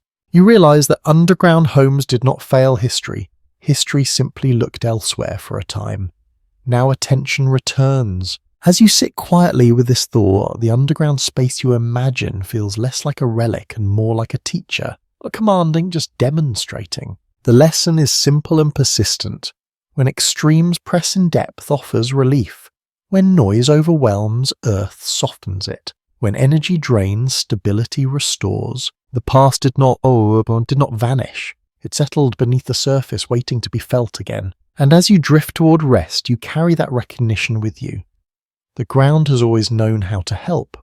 All it asks is that you remember to listen. You feel the change before you can point to it. It is not warmth exactly, but softness. The cold loses its sharp edge. The air moves differently against your face when you step near the entrance. Something has shifted and the underground home senses it too. Snow still covers the land, but it no longer feels permanent. Meltwater appears in small, manageable ways. A drip here, a darkened patch of soil there. These signs are watched closely, not with alarm, but with attention. The shelter has done its work well, and now it begins to tell you that its season is ending. You notice how routines loosen without anyone announcing it. Fire is still tended, but less carefully rationed. People spend more time near the entrance listening to the outside world again. The underground space remains comfortable, but it no longer feels necessary in the same way. What becomes evident through repeated seasonal patterns is that winter homes were left deliberately, not hastily. Departure was planned with the same care as construction. Leaving too quickly could be dangerous. Staying too long could slow the return to movement and opportunity. Timing mattered. You imagine the first longer trip outside. Someone walks farther than usual, testing snow firmness. The ground gives a little underfoot. Sunlight lingers longer. These small experiments inform larger decisions. The world is reopening one cautious step at a time. Inside attention turns to preparation. Stored food is sorted. What must be carried is separated from what can remain. Items that will not travel well are used first. Nothing is wasted. The underground home transitions from living space to staging area. One easily missed practice appears in several seasonal accounts describing how fires were allowed to burn out gradually near the end of winter. Rather than extinguishing them abruptly, people let embers fade naturally. This avoided sudden cold and allowed moisture levels to rebalance gently. You notice how walls are checked one last time. Not for repair, but for memory. Hands smooth familiar surfaces. Loose soil is pressed back. The shelter is left stable even if it will not be used again. Care does not stop just because departure approaches. There is no rush to dismantle everything. Some materials are reclaimed. Beams that can be reused are removed carefully. Others are left to return to the earth. This decision depends on distance need and future plans. Nothing here is rigid. You feel the emotional shift too. Underground life required inward focus. Now attention expands outward. Conversations turn to roots, resources, and encounters ahead. Plans form quietly without excitement or dread. Movement is simply the next phase. There is some uncertainty about how often the same winter homes were reused year after year. In some regions, shelters show signs of repeated occupation. In others, they appear used once and left behind. Conditions, migration patterns, and soil stability likely guided the choice. You imagine someone stepping outside at dawn and feeling the air on their face. It still bites, but it no longer dominates. That difference carries weight. It signals readiness more clearly than any date. Another subtle habit surfaces in winter narratives, describing how entrances were partially filled or marked upon departure. This prevented animals from falling in and helped the land settle safely. It also reduced the risk of collapse if the shelter was encountered later. You notice how children respond to this transition. Energy returns quickly. Movement becomes more expansive. Underground stillness gives way to anticipation. Winter patience has not disappeared, but it no longer needs to hold center stage. Elders observe these shifts carefully. They remember seasons when departure came too early and costs were paid. Their caution tempers excitement. They look for confirmation rather than hope. Experience steadies decision-making. You feel how the shelter itself changes tone. It feels quieter not because fewer people are inside, but because attention has moved on. The space begins to release its hold gently and without complaint.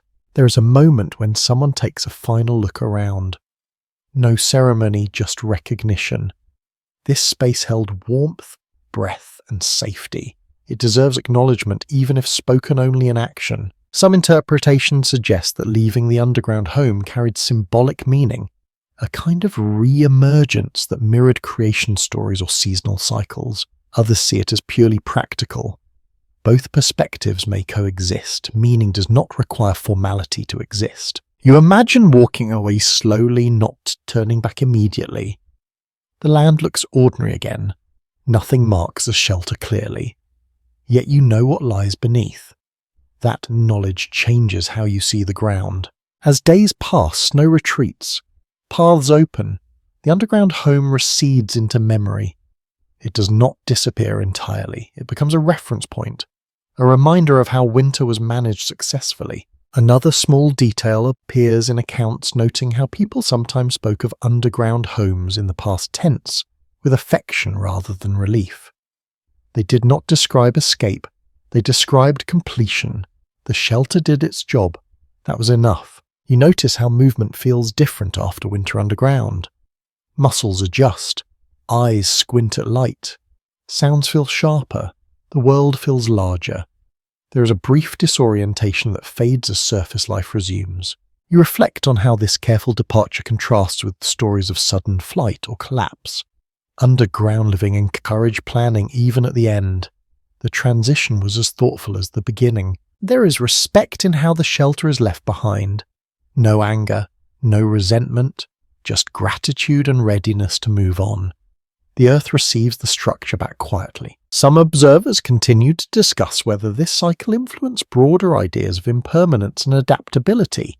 Living in spaces meant to be left behind reinforces a mindset where structures serve seasons rather than ego. Flexibility becomes normal. You feel how this lesson lingers. Nothing needs to last forever to be valuable. A shelter can be temporary and still be excellent. Its worth lies in performance, not permanence. As spring strengthens underground, homes fade fully into the background. Grass grows, soil settles, the land smooths itself. To an unknowing eye, nothing happened here. But you know better. You carry the memory of warmth held underground, of patience rewarded, of movement paused and resumed at the right time. The shelter rests now, no longer active but not forgotten. It has returned to the earth with the same quiet competence it once offered. And as you walk forward into the widening world, you understand that survival here was never about hiding below ground. It was about knowing when to go there and knowing just as well when to leave. You do not leave winter underground empty-handed. Even when the shelter is gone from sight, it stays with you in quieter ways. You notice it in how you move through the world afterward. You pause before committing effort. You check conditions twice. You trust systems that work steadily over those that promise speed. The lessons do not arrive all at once. They surface in small decisions. Choosing where to rest, choosing how much fuel to use, choosing when to stop rather than push on. Winter underground trained you to value restraint, and that habit follows you above ground. You feel it first in how you judge warmth. You no longer chase heat aggressively. You understand how to build it slowly. Layers before flames, shelter before effort. These priorities remain useful long after snow melts.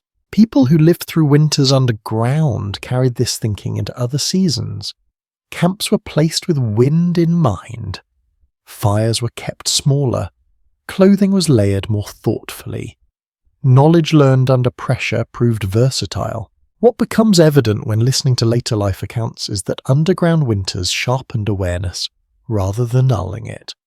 People became better observers of weatherland and their own bodies. They noticed early signs. They adjusted sooner. This attentiveness reduced risk across many situations, not just winter. You imagine someone years later noticing a shift in wind direction and choosing to move camp slightly rather than ignore it. That instinct traces back to underground living. Small adjustments prevent big problems. Another skill that carries forward is comfort with stillness. After spending months where movement was limited and quiet was normal rest stops feeling like wasted time, stillness becomes productive. It allows recovery planning and listening. This mindset proves valuable during travel hunting and waiting for opportunity. You notice how patience improves. Underground winters taught that not every problem can be solved immediately. Some require waiting, some resolve on their own if conditions stabilize. Learning when not to act becomes as important as knowing when to intervene. There is lingering uncertainty about how consciously these lessons were articulated. Some people may have spoken about them directly. Others likely absorbed them without naming them. Either way, behavior changed. Choices reflected deeper understanding. You feel this understanding in how people treat shelter in general. Temporary structures are respected rather than dismissed. A place does not need permanence to deserve care. That perspective reduces waste and encourages adaptability. Another subtle lesson involves trust in collective systems. Underground living depends on shared responsibility. A single person controls warmth, air, or safety alone. This experience reinforces cooperation as default, rather than exception. Above ground, that cooperation continues. You notice how people become more comfortable sharing space after winter underground. Proximity no longer feels intrusive, it feels efficient. Social distance becomes a choice rather than a necessity driven by discomfort. You imagine a later winter where underground shelter is not available. Even then, choices are informed by past experience. Camps are placed more carefully. Windbreaks are improved. Fires are banked properly. Knowledge migrates with people. One easily overlooked habit that persists involves listening before acting. Underground sound carried information. Above ground, that habit remains. Wind noise, animal movement, weather changes. People listen more closely, responding thoughtfully rather than reflexively. There is also a change in how people view discomfort. Not all discomfort signals danger. Underground winters taught the difference between manageable inconvenience and real threat. This discernment prevents unnecessary panic and conserves energy. You notice how this affects leadership. Those who endured underground winters tend to lead with calm rather than urgency. They prioritize stability over speed. Their confidence is quiet, built on systems that have already been tested. Some observers suggest that this mindset influenced broader cultural attitudes toward endurance and balance. Whether or not that connection can be traced clearly, the behavioral patterns are consistent. Winter underground rewarded moderation, and that moderation proved useful everywhere. You feel how gratitude deepens. Not gratitude expressed loudly, but through care. People waste less. They maintain tools longer. They appreciate functional design. Living underground strips away excess, revealing what truly matters. Another lesson that travels forward is respect for cycles. Winter taught that phases end, hard conditions soften, waiting has purpose. This understanding reduces fear when difficulty returns. You've seen worse. You know how to respond. You imagine teaching these lessons to someone who never lived underground. You would not lecture, you would model behavior. Choose steady solutions. Pause before acting. Build comfort gradually. Knowledge passes best through example. There is also humility embedded in these lessons. Underground winters remind you that survival depends on cooperation with environment, not dominance over it. That humility tempers decision-making long after shelter is left behind. You notice how people who experienced underground winters often prefer modest solutions over dramatic ones. Tall structures feel unnecessary. Overbuilt systems feel wasteful. Simpler arrangements that work quietly feel trustworthy. Another quiet effect shows up in storytelling. Winter tales emphasize preparation rather than heroics. Success is framed as avoiding catastrophe rather than overcoming it. This narrative shapes expectations for future challenges. You feel how this perspective reduces pressure. You do not need to conquer winter. You need to live through it thoughtfully. That shift lowers stress and improves outcomes. There is still debate about how widely these lessons spread beyond those who lived underground themselves. Did they influence entire communities or remain personal? Likely both. Some lessons travel through shared practice, others remain internal, shaping individual choices. You imagine encountering someone who never experienced underground winter shelter. Their reactions to cold, risk, and stillness feel different. Neither approach is wrong, but the contrast is clear. Experience leaves its mark. You carry forward an understanding that comfort and safety can be engineered quietly. They do not require constant effort once systems are in place. This insight applies to many aspects of life, not just shelter. As seasons change again, these lessons continue working in the background. You may not think of the underground home daily, but its influence guides you. You build better shelters, you rest more effectively, you plan with patience. You realize that winter underground did more than protect bodies. It shaped judgment. It refined priorities. It taught when to act and when to wait. These lessons do not fade quickly. They persist because they work. Each time conditions worsen, you recognize patterns. You respond calmly. You trust knowledge earned through experience. As you move forward now above ground, the earth no longer surrounds you. Yet its influence remains. You still think in layers. You still value mass and stability. You still listen before moving. The underground home may be gone, but it changed how you inhabit the world. And as you settle into rest tonight, you feel that change as reassurance. You have learned how to endure quietly, how to wait effectively, how to let systems do their work. Winter taught you that, and the lesson stays. You start to notice how memory clings to places even when nothing visible remains. Walking across open ground, you feel a pause in your step where the land seems slightly different. The grass grows unevenly. Snow melts there a little faster. Soil settles with a gentler curve. To anyone else, it is nothing. To you, it is familiar. These places do not announce themselves. They require knowing how to look, and more importantly, how to feel.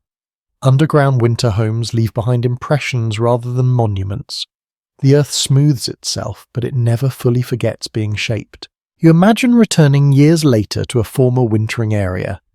No walls rise to greet you. No smoke curls upward. Yet your body remembers where the entrance once dipped, where the roof pressed lowest, where warmth gathered most reliably. Memory aligns with terrain without effort. The land itself offers quiet confirmation. Vegetation behaves differently over compacted ground. Moisture lingers or drains in recognizable ways. Even animals respond subtly, choosing paths that echo old human movement. The earth carries these signals forward long after the shelter has dissolved. You realize that knowledge of these traces was once practical, not romantic. Knowing where a winter home had been meant knowing where the ground was stable, where drainage worked, where shelter had proven effective before. Memory guided future decisions. There is something intimate about this kind of remembrance. It does not require markers or records. It lives in shared stories and repeated return. Someone points with their chin rather than their hand. A place is named quietly. The knowledge passes without spectacle. You feel how this invisibility protected these sites. What cannot be seen is less likely to be disturbed. Underground aims avoided the fate of many surface structures that attract attention, conflict, or dismantling. Their modesty preserved them. Another subtle sign appears in how people slow their pace instinctively near these areas. Not out of superstition, but out of respect. The ground here once held people through winter. That fact alone earns care. There is uncertainty in how long such memories lasted once people stopped returning regularly. Some places remained known across generations. Others faded as roots changed and communities shifted. Memory is durable, but it requires use to stay sharp. You imagine a child being told about a winter home that no longer exists. The story attaches to the land. Even if the structure is gone, the place retains meaning. This is how landscapes become layered with history without visible evidence. You notice how this challenges modern ideas of preservation. We often equate memory with structures that must be protected physically. Underground homes suggest another approach. Let the earth reclaim, let memory live in movement, story, and habit. There is a quiet efficiency in this. No maintenance required once use ends. No resources wasted, preserving something no longer needed. The land resets itself while retaining usefulness. You think about how this contrasts with environments crowded by abandoned buildings, remnants that outlive their purpose and complicate future use. Underground homes avoid this trap. Their disappearance is part of their design. Another detail emerges when you consider how these places were revisited cautiously, even when remembered they were not always reused. Conditions change, soil shifts. What worked once may not work again. Memory informs choice but does not dictate it. You feel how humility runs through this relationship with land. Past success does not guarantee future safety. Knowledge is a guide, not a rule. Each return requires fresh observation. Some accounts suggest that people could recognize former winter homes even under snow by the way drifts formed. Subtle depressions changed how wind deposited snow. The land spoke in patterns for those who listened. You imagine standing in such a spot during winter, feeling the ground under your feet and knowing that others once waited out storms below. The awareness is grounding rather than eerie.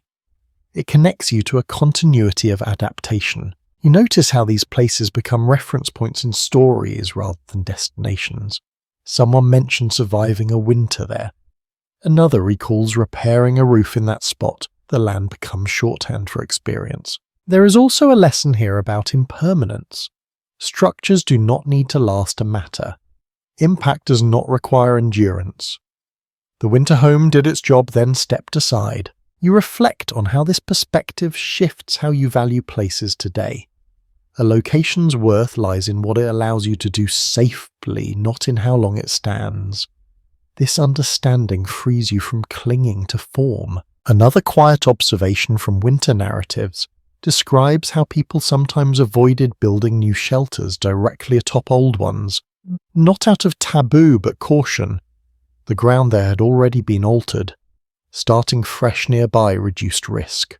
You feel how respect for the land includes knowing when to let it rest. Underground homes return nutrients and structure slowly. The earth heals itself if given space. As time passes, the memory of the exact outlines fades, but the understanding remains. Certain slopes feel right. Certain soils inspire confidence.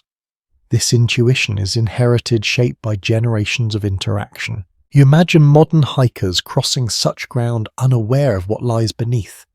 They feel nothing unusual. The land does not insist on being known. It offers knowledge only to those who ask. You appreciate that restraint. It keeps history from becoming burden. The past informs without dominating.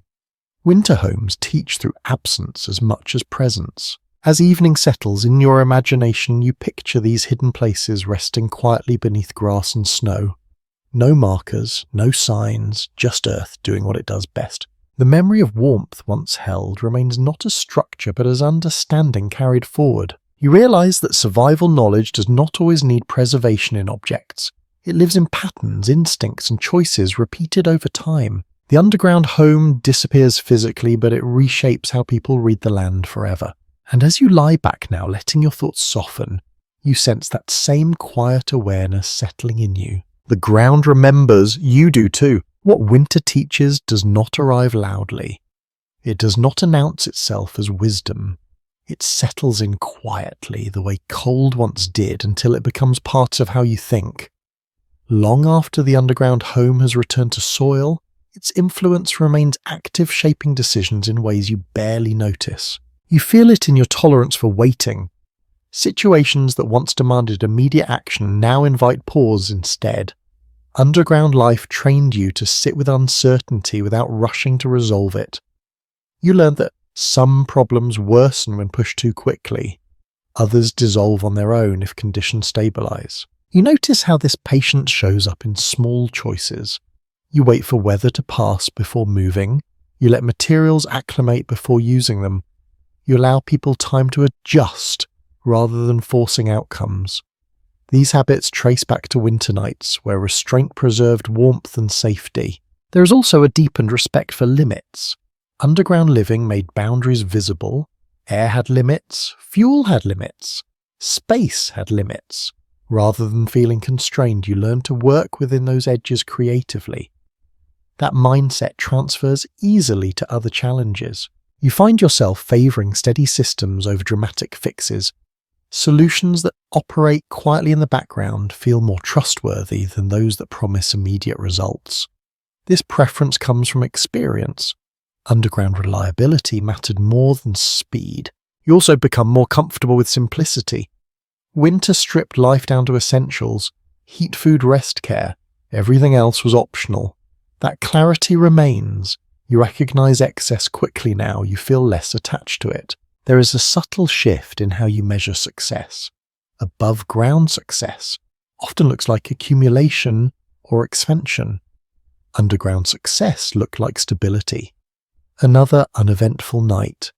Another day without incident. This reframing changes priorities long after winter ends. You sense how this affects leadership and decision-making. Those who endured underground winters tend to guide with calm. They resist panic. They plan for endurance rather than quick wins. Their confidence comes from systems tested under pressure. You notice how listening becomes more central. Underground sound carried information. Above ground, that habit persists. You listen to wind, to people, to the tone beneath words. This attentiveness prevents small issues from growing unnoticed. There is also a changed relationship with fear. Winter taught that fear itself can be exhausting. Underground living reduced unnecessary fear by creating predictability. You learn to distinguish between real threats and background noise. That discernment remains valuable. You find that stillness no longer feels unproductive. Underground winters showed that rest is not absence of work. It is preparation. Bodies recover. Minds organize. Plans clarify. This understanding reshapes how you approach effort. Some memories from those winters remain vivid. The sound of snow settling overhead. The steady glow of embers. The feeling of warmth held rather than chased. These sensory memories anchor lessons more effectively than instructions ever could. You also recognize how cooperation becomes instinctive. Underground survival depended on shared responsibility. No one controlled everything. Everyone contributed. That experience fosters trust in collective solutions rather than individual heroics. There is humility here too. Winter underground made it clear that humans do not command their environment. They negotiate with it. This humility tempers ambition and encourages adaptability. You notice how you now approach shelter of any kind. You look for wind protection. You consider drainage. You think about how heat will behave. These assessments happen automatically, informed by past experience rather than conscious calculation. Another lasting effect is appreciation for maintenance. Underground homes survive because small issues were addressed early. This habit of regular care extends to tools, relationships, and systems. Prevention feels more satisfying than repair. You feel how this mindset influences storytelling.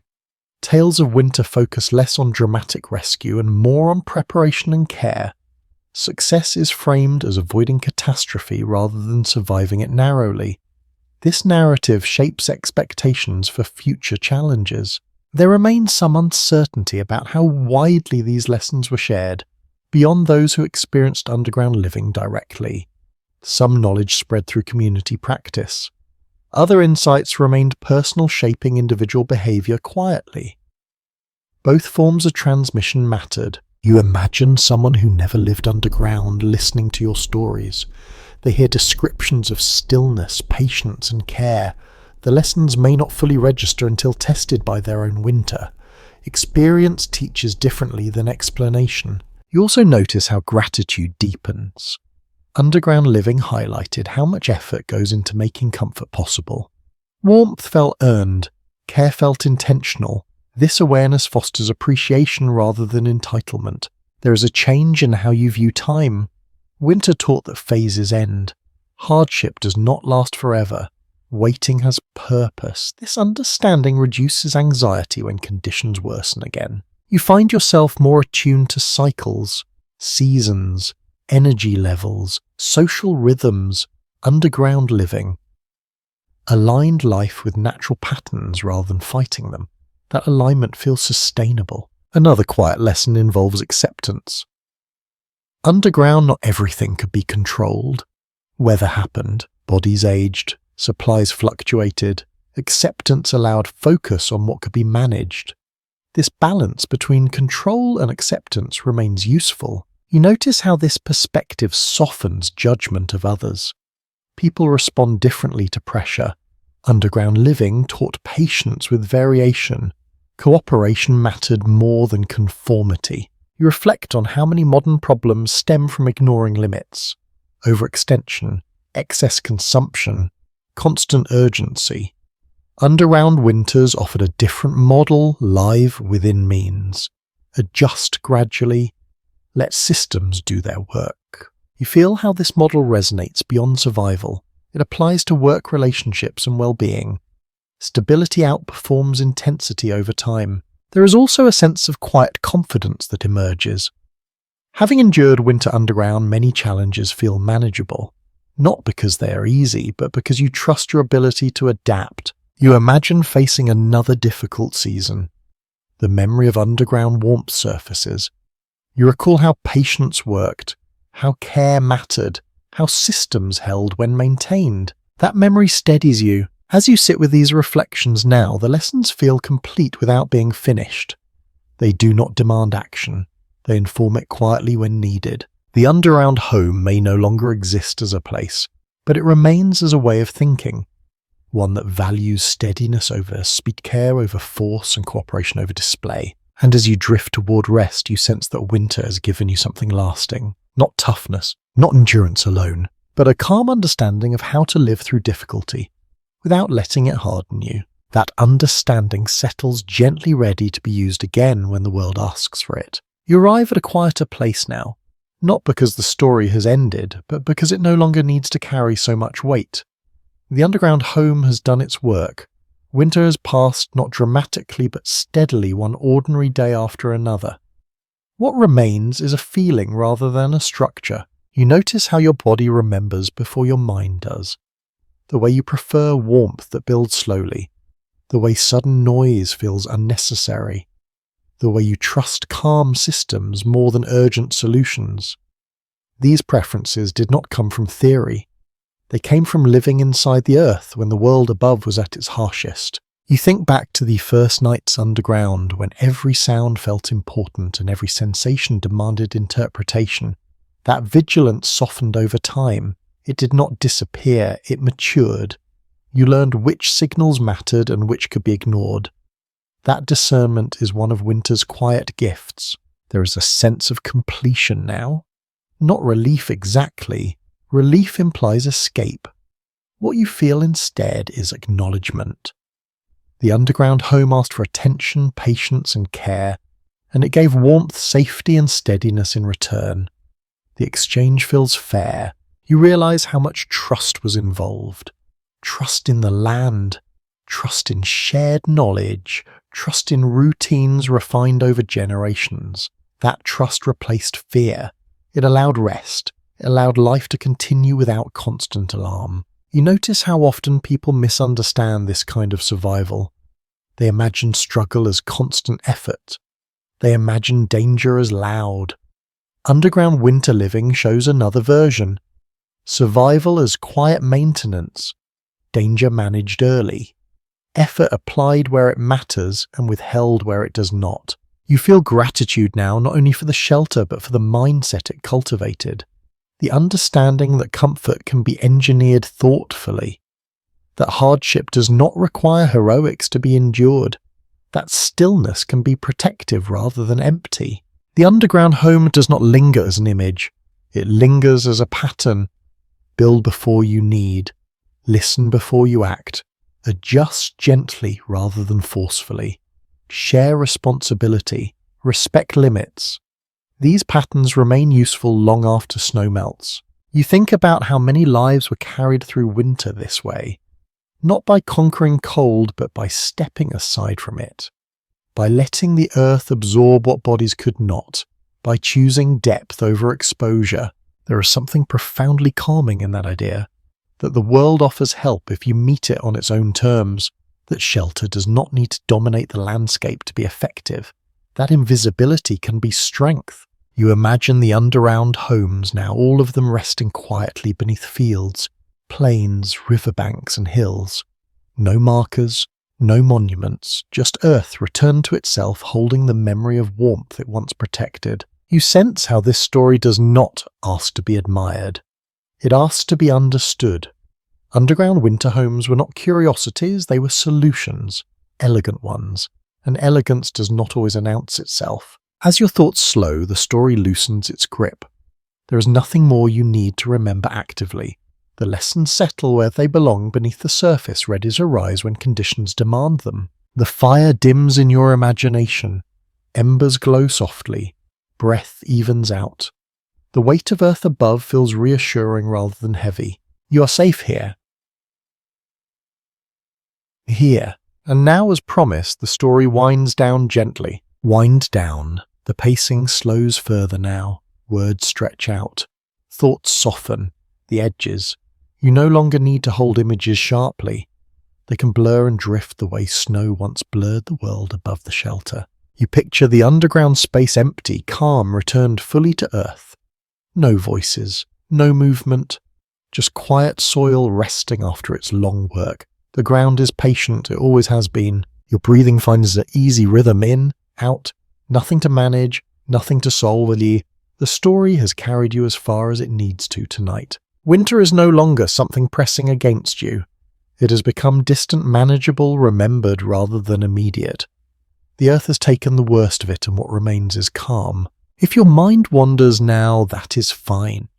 Let it wander. Let it settle wherever it wants to rest. The details do not need to be held anymore.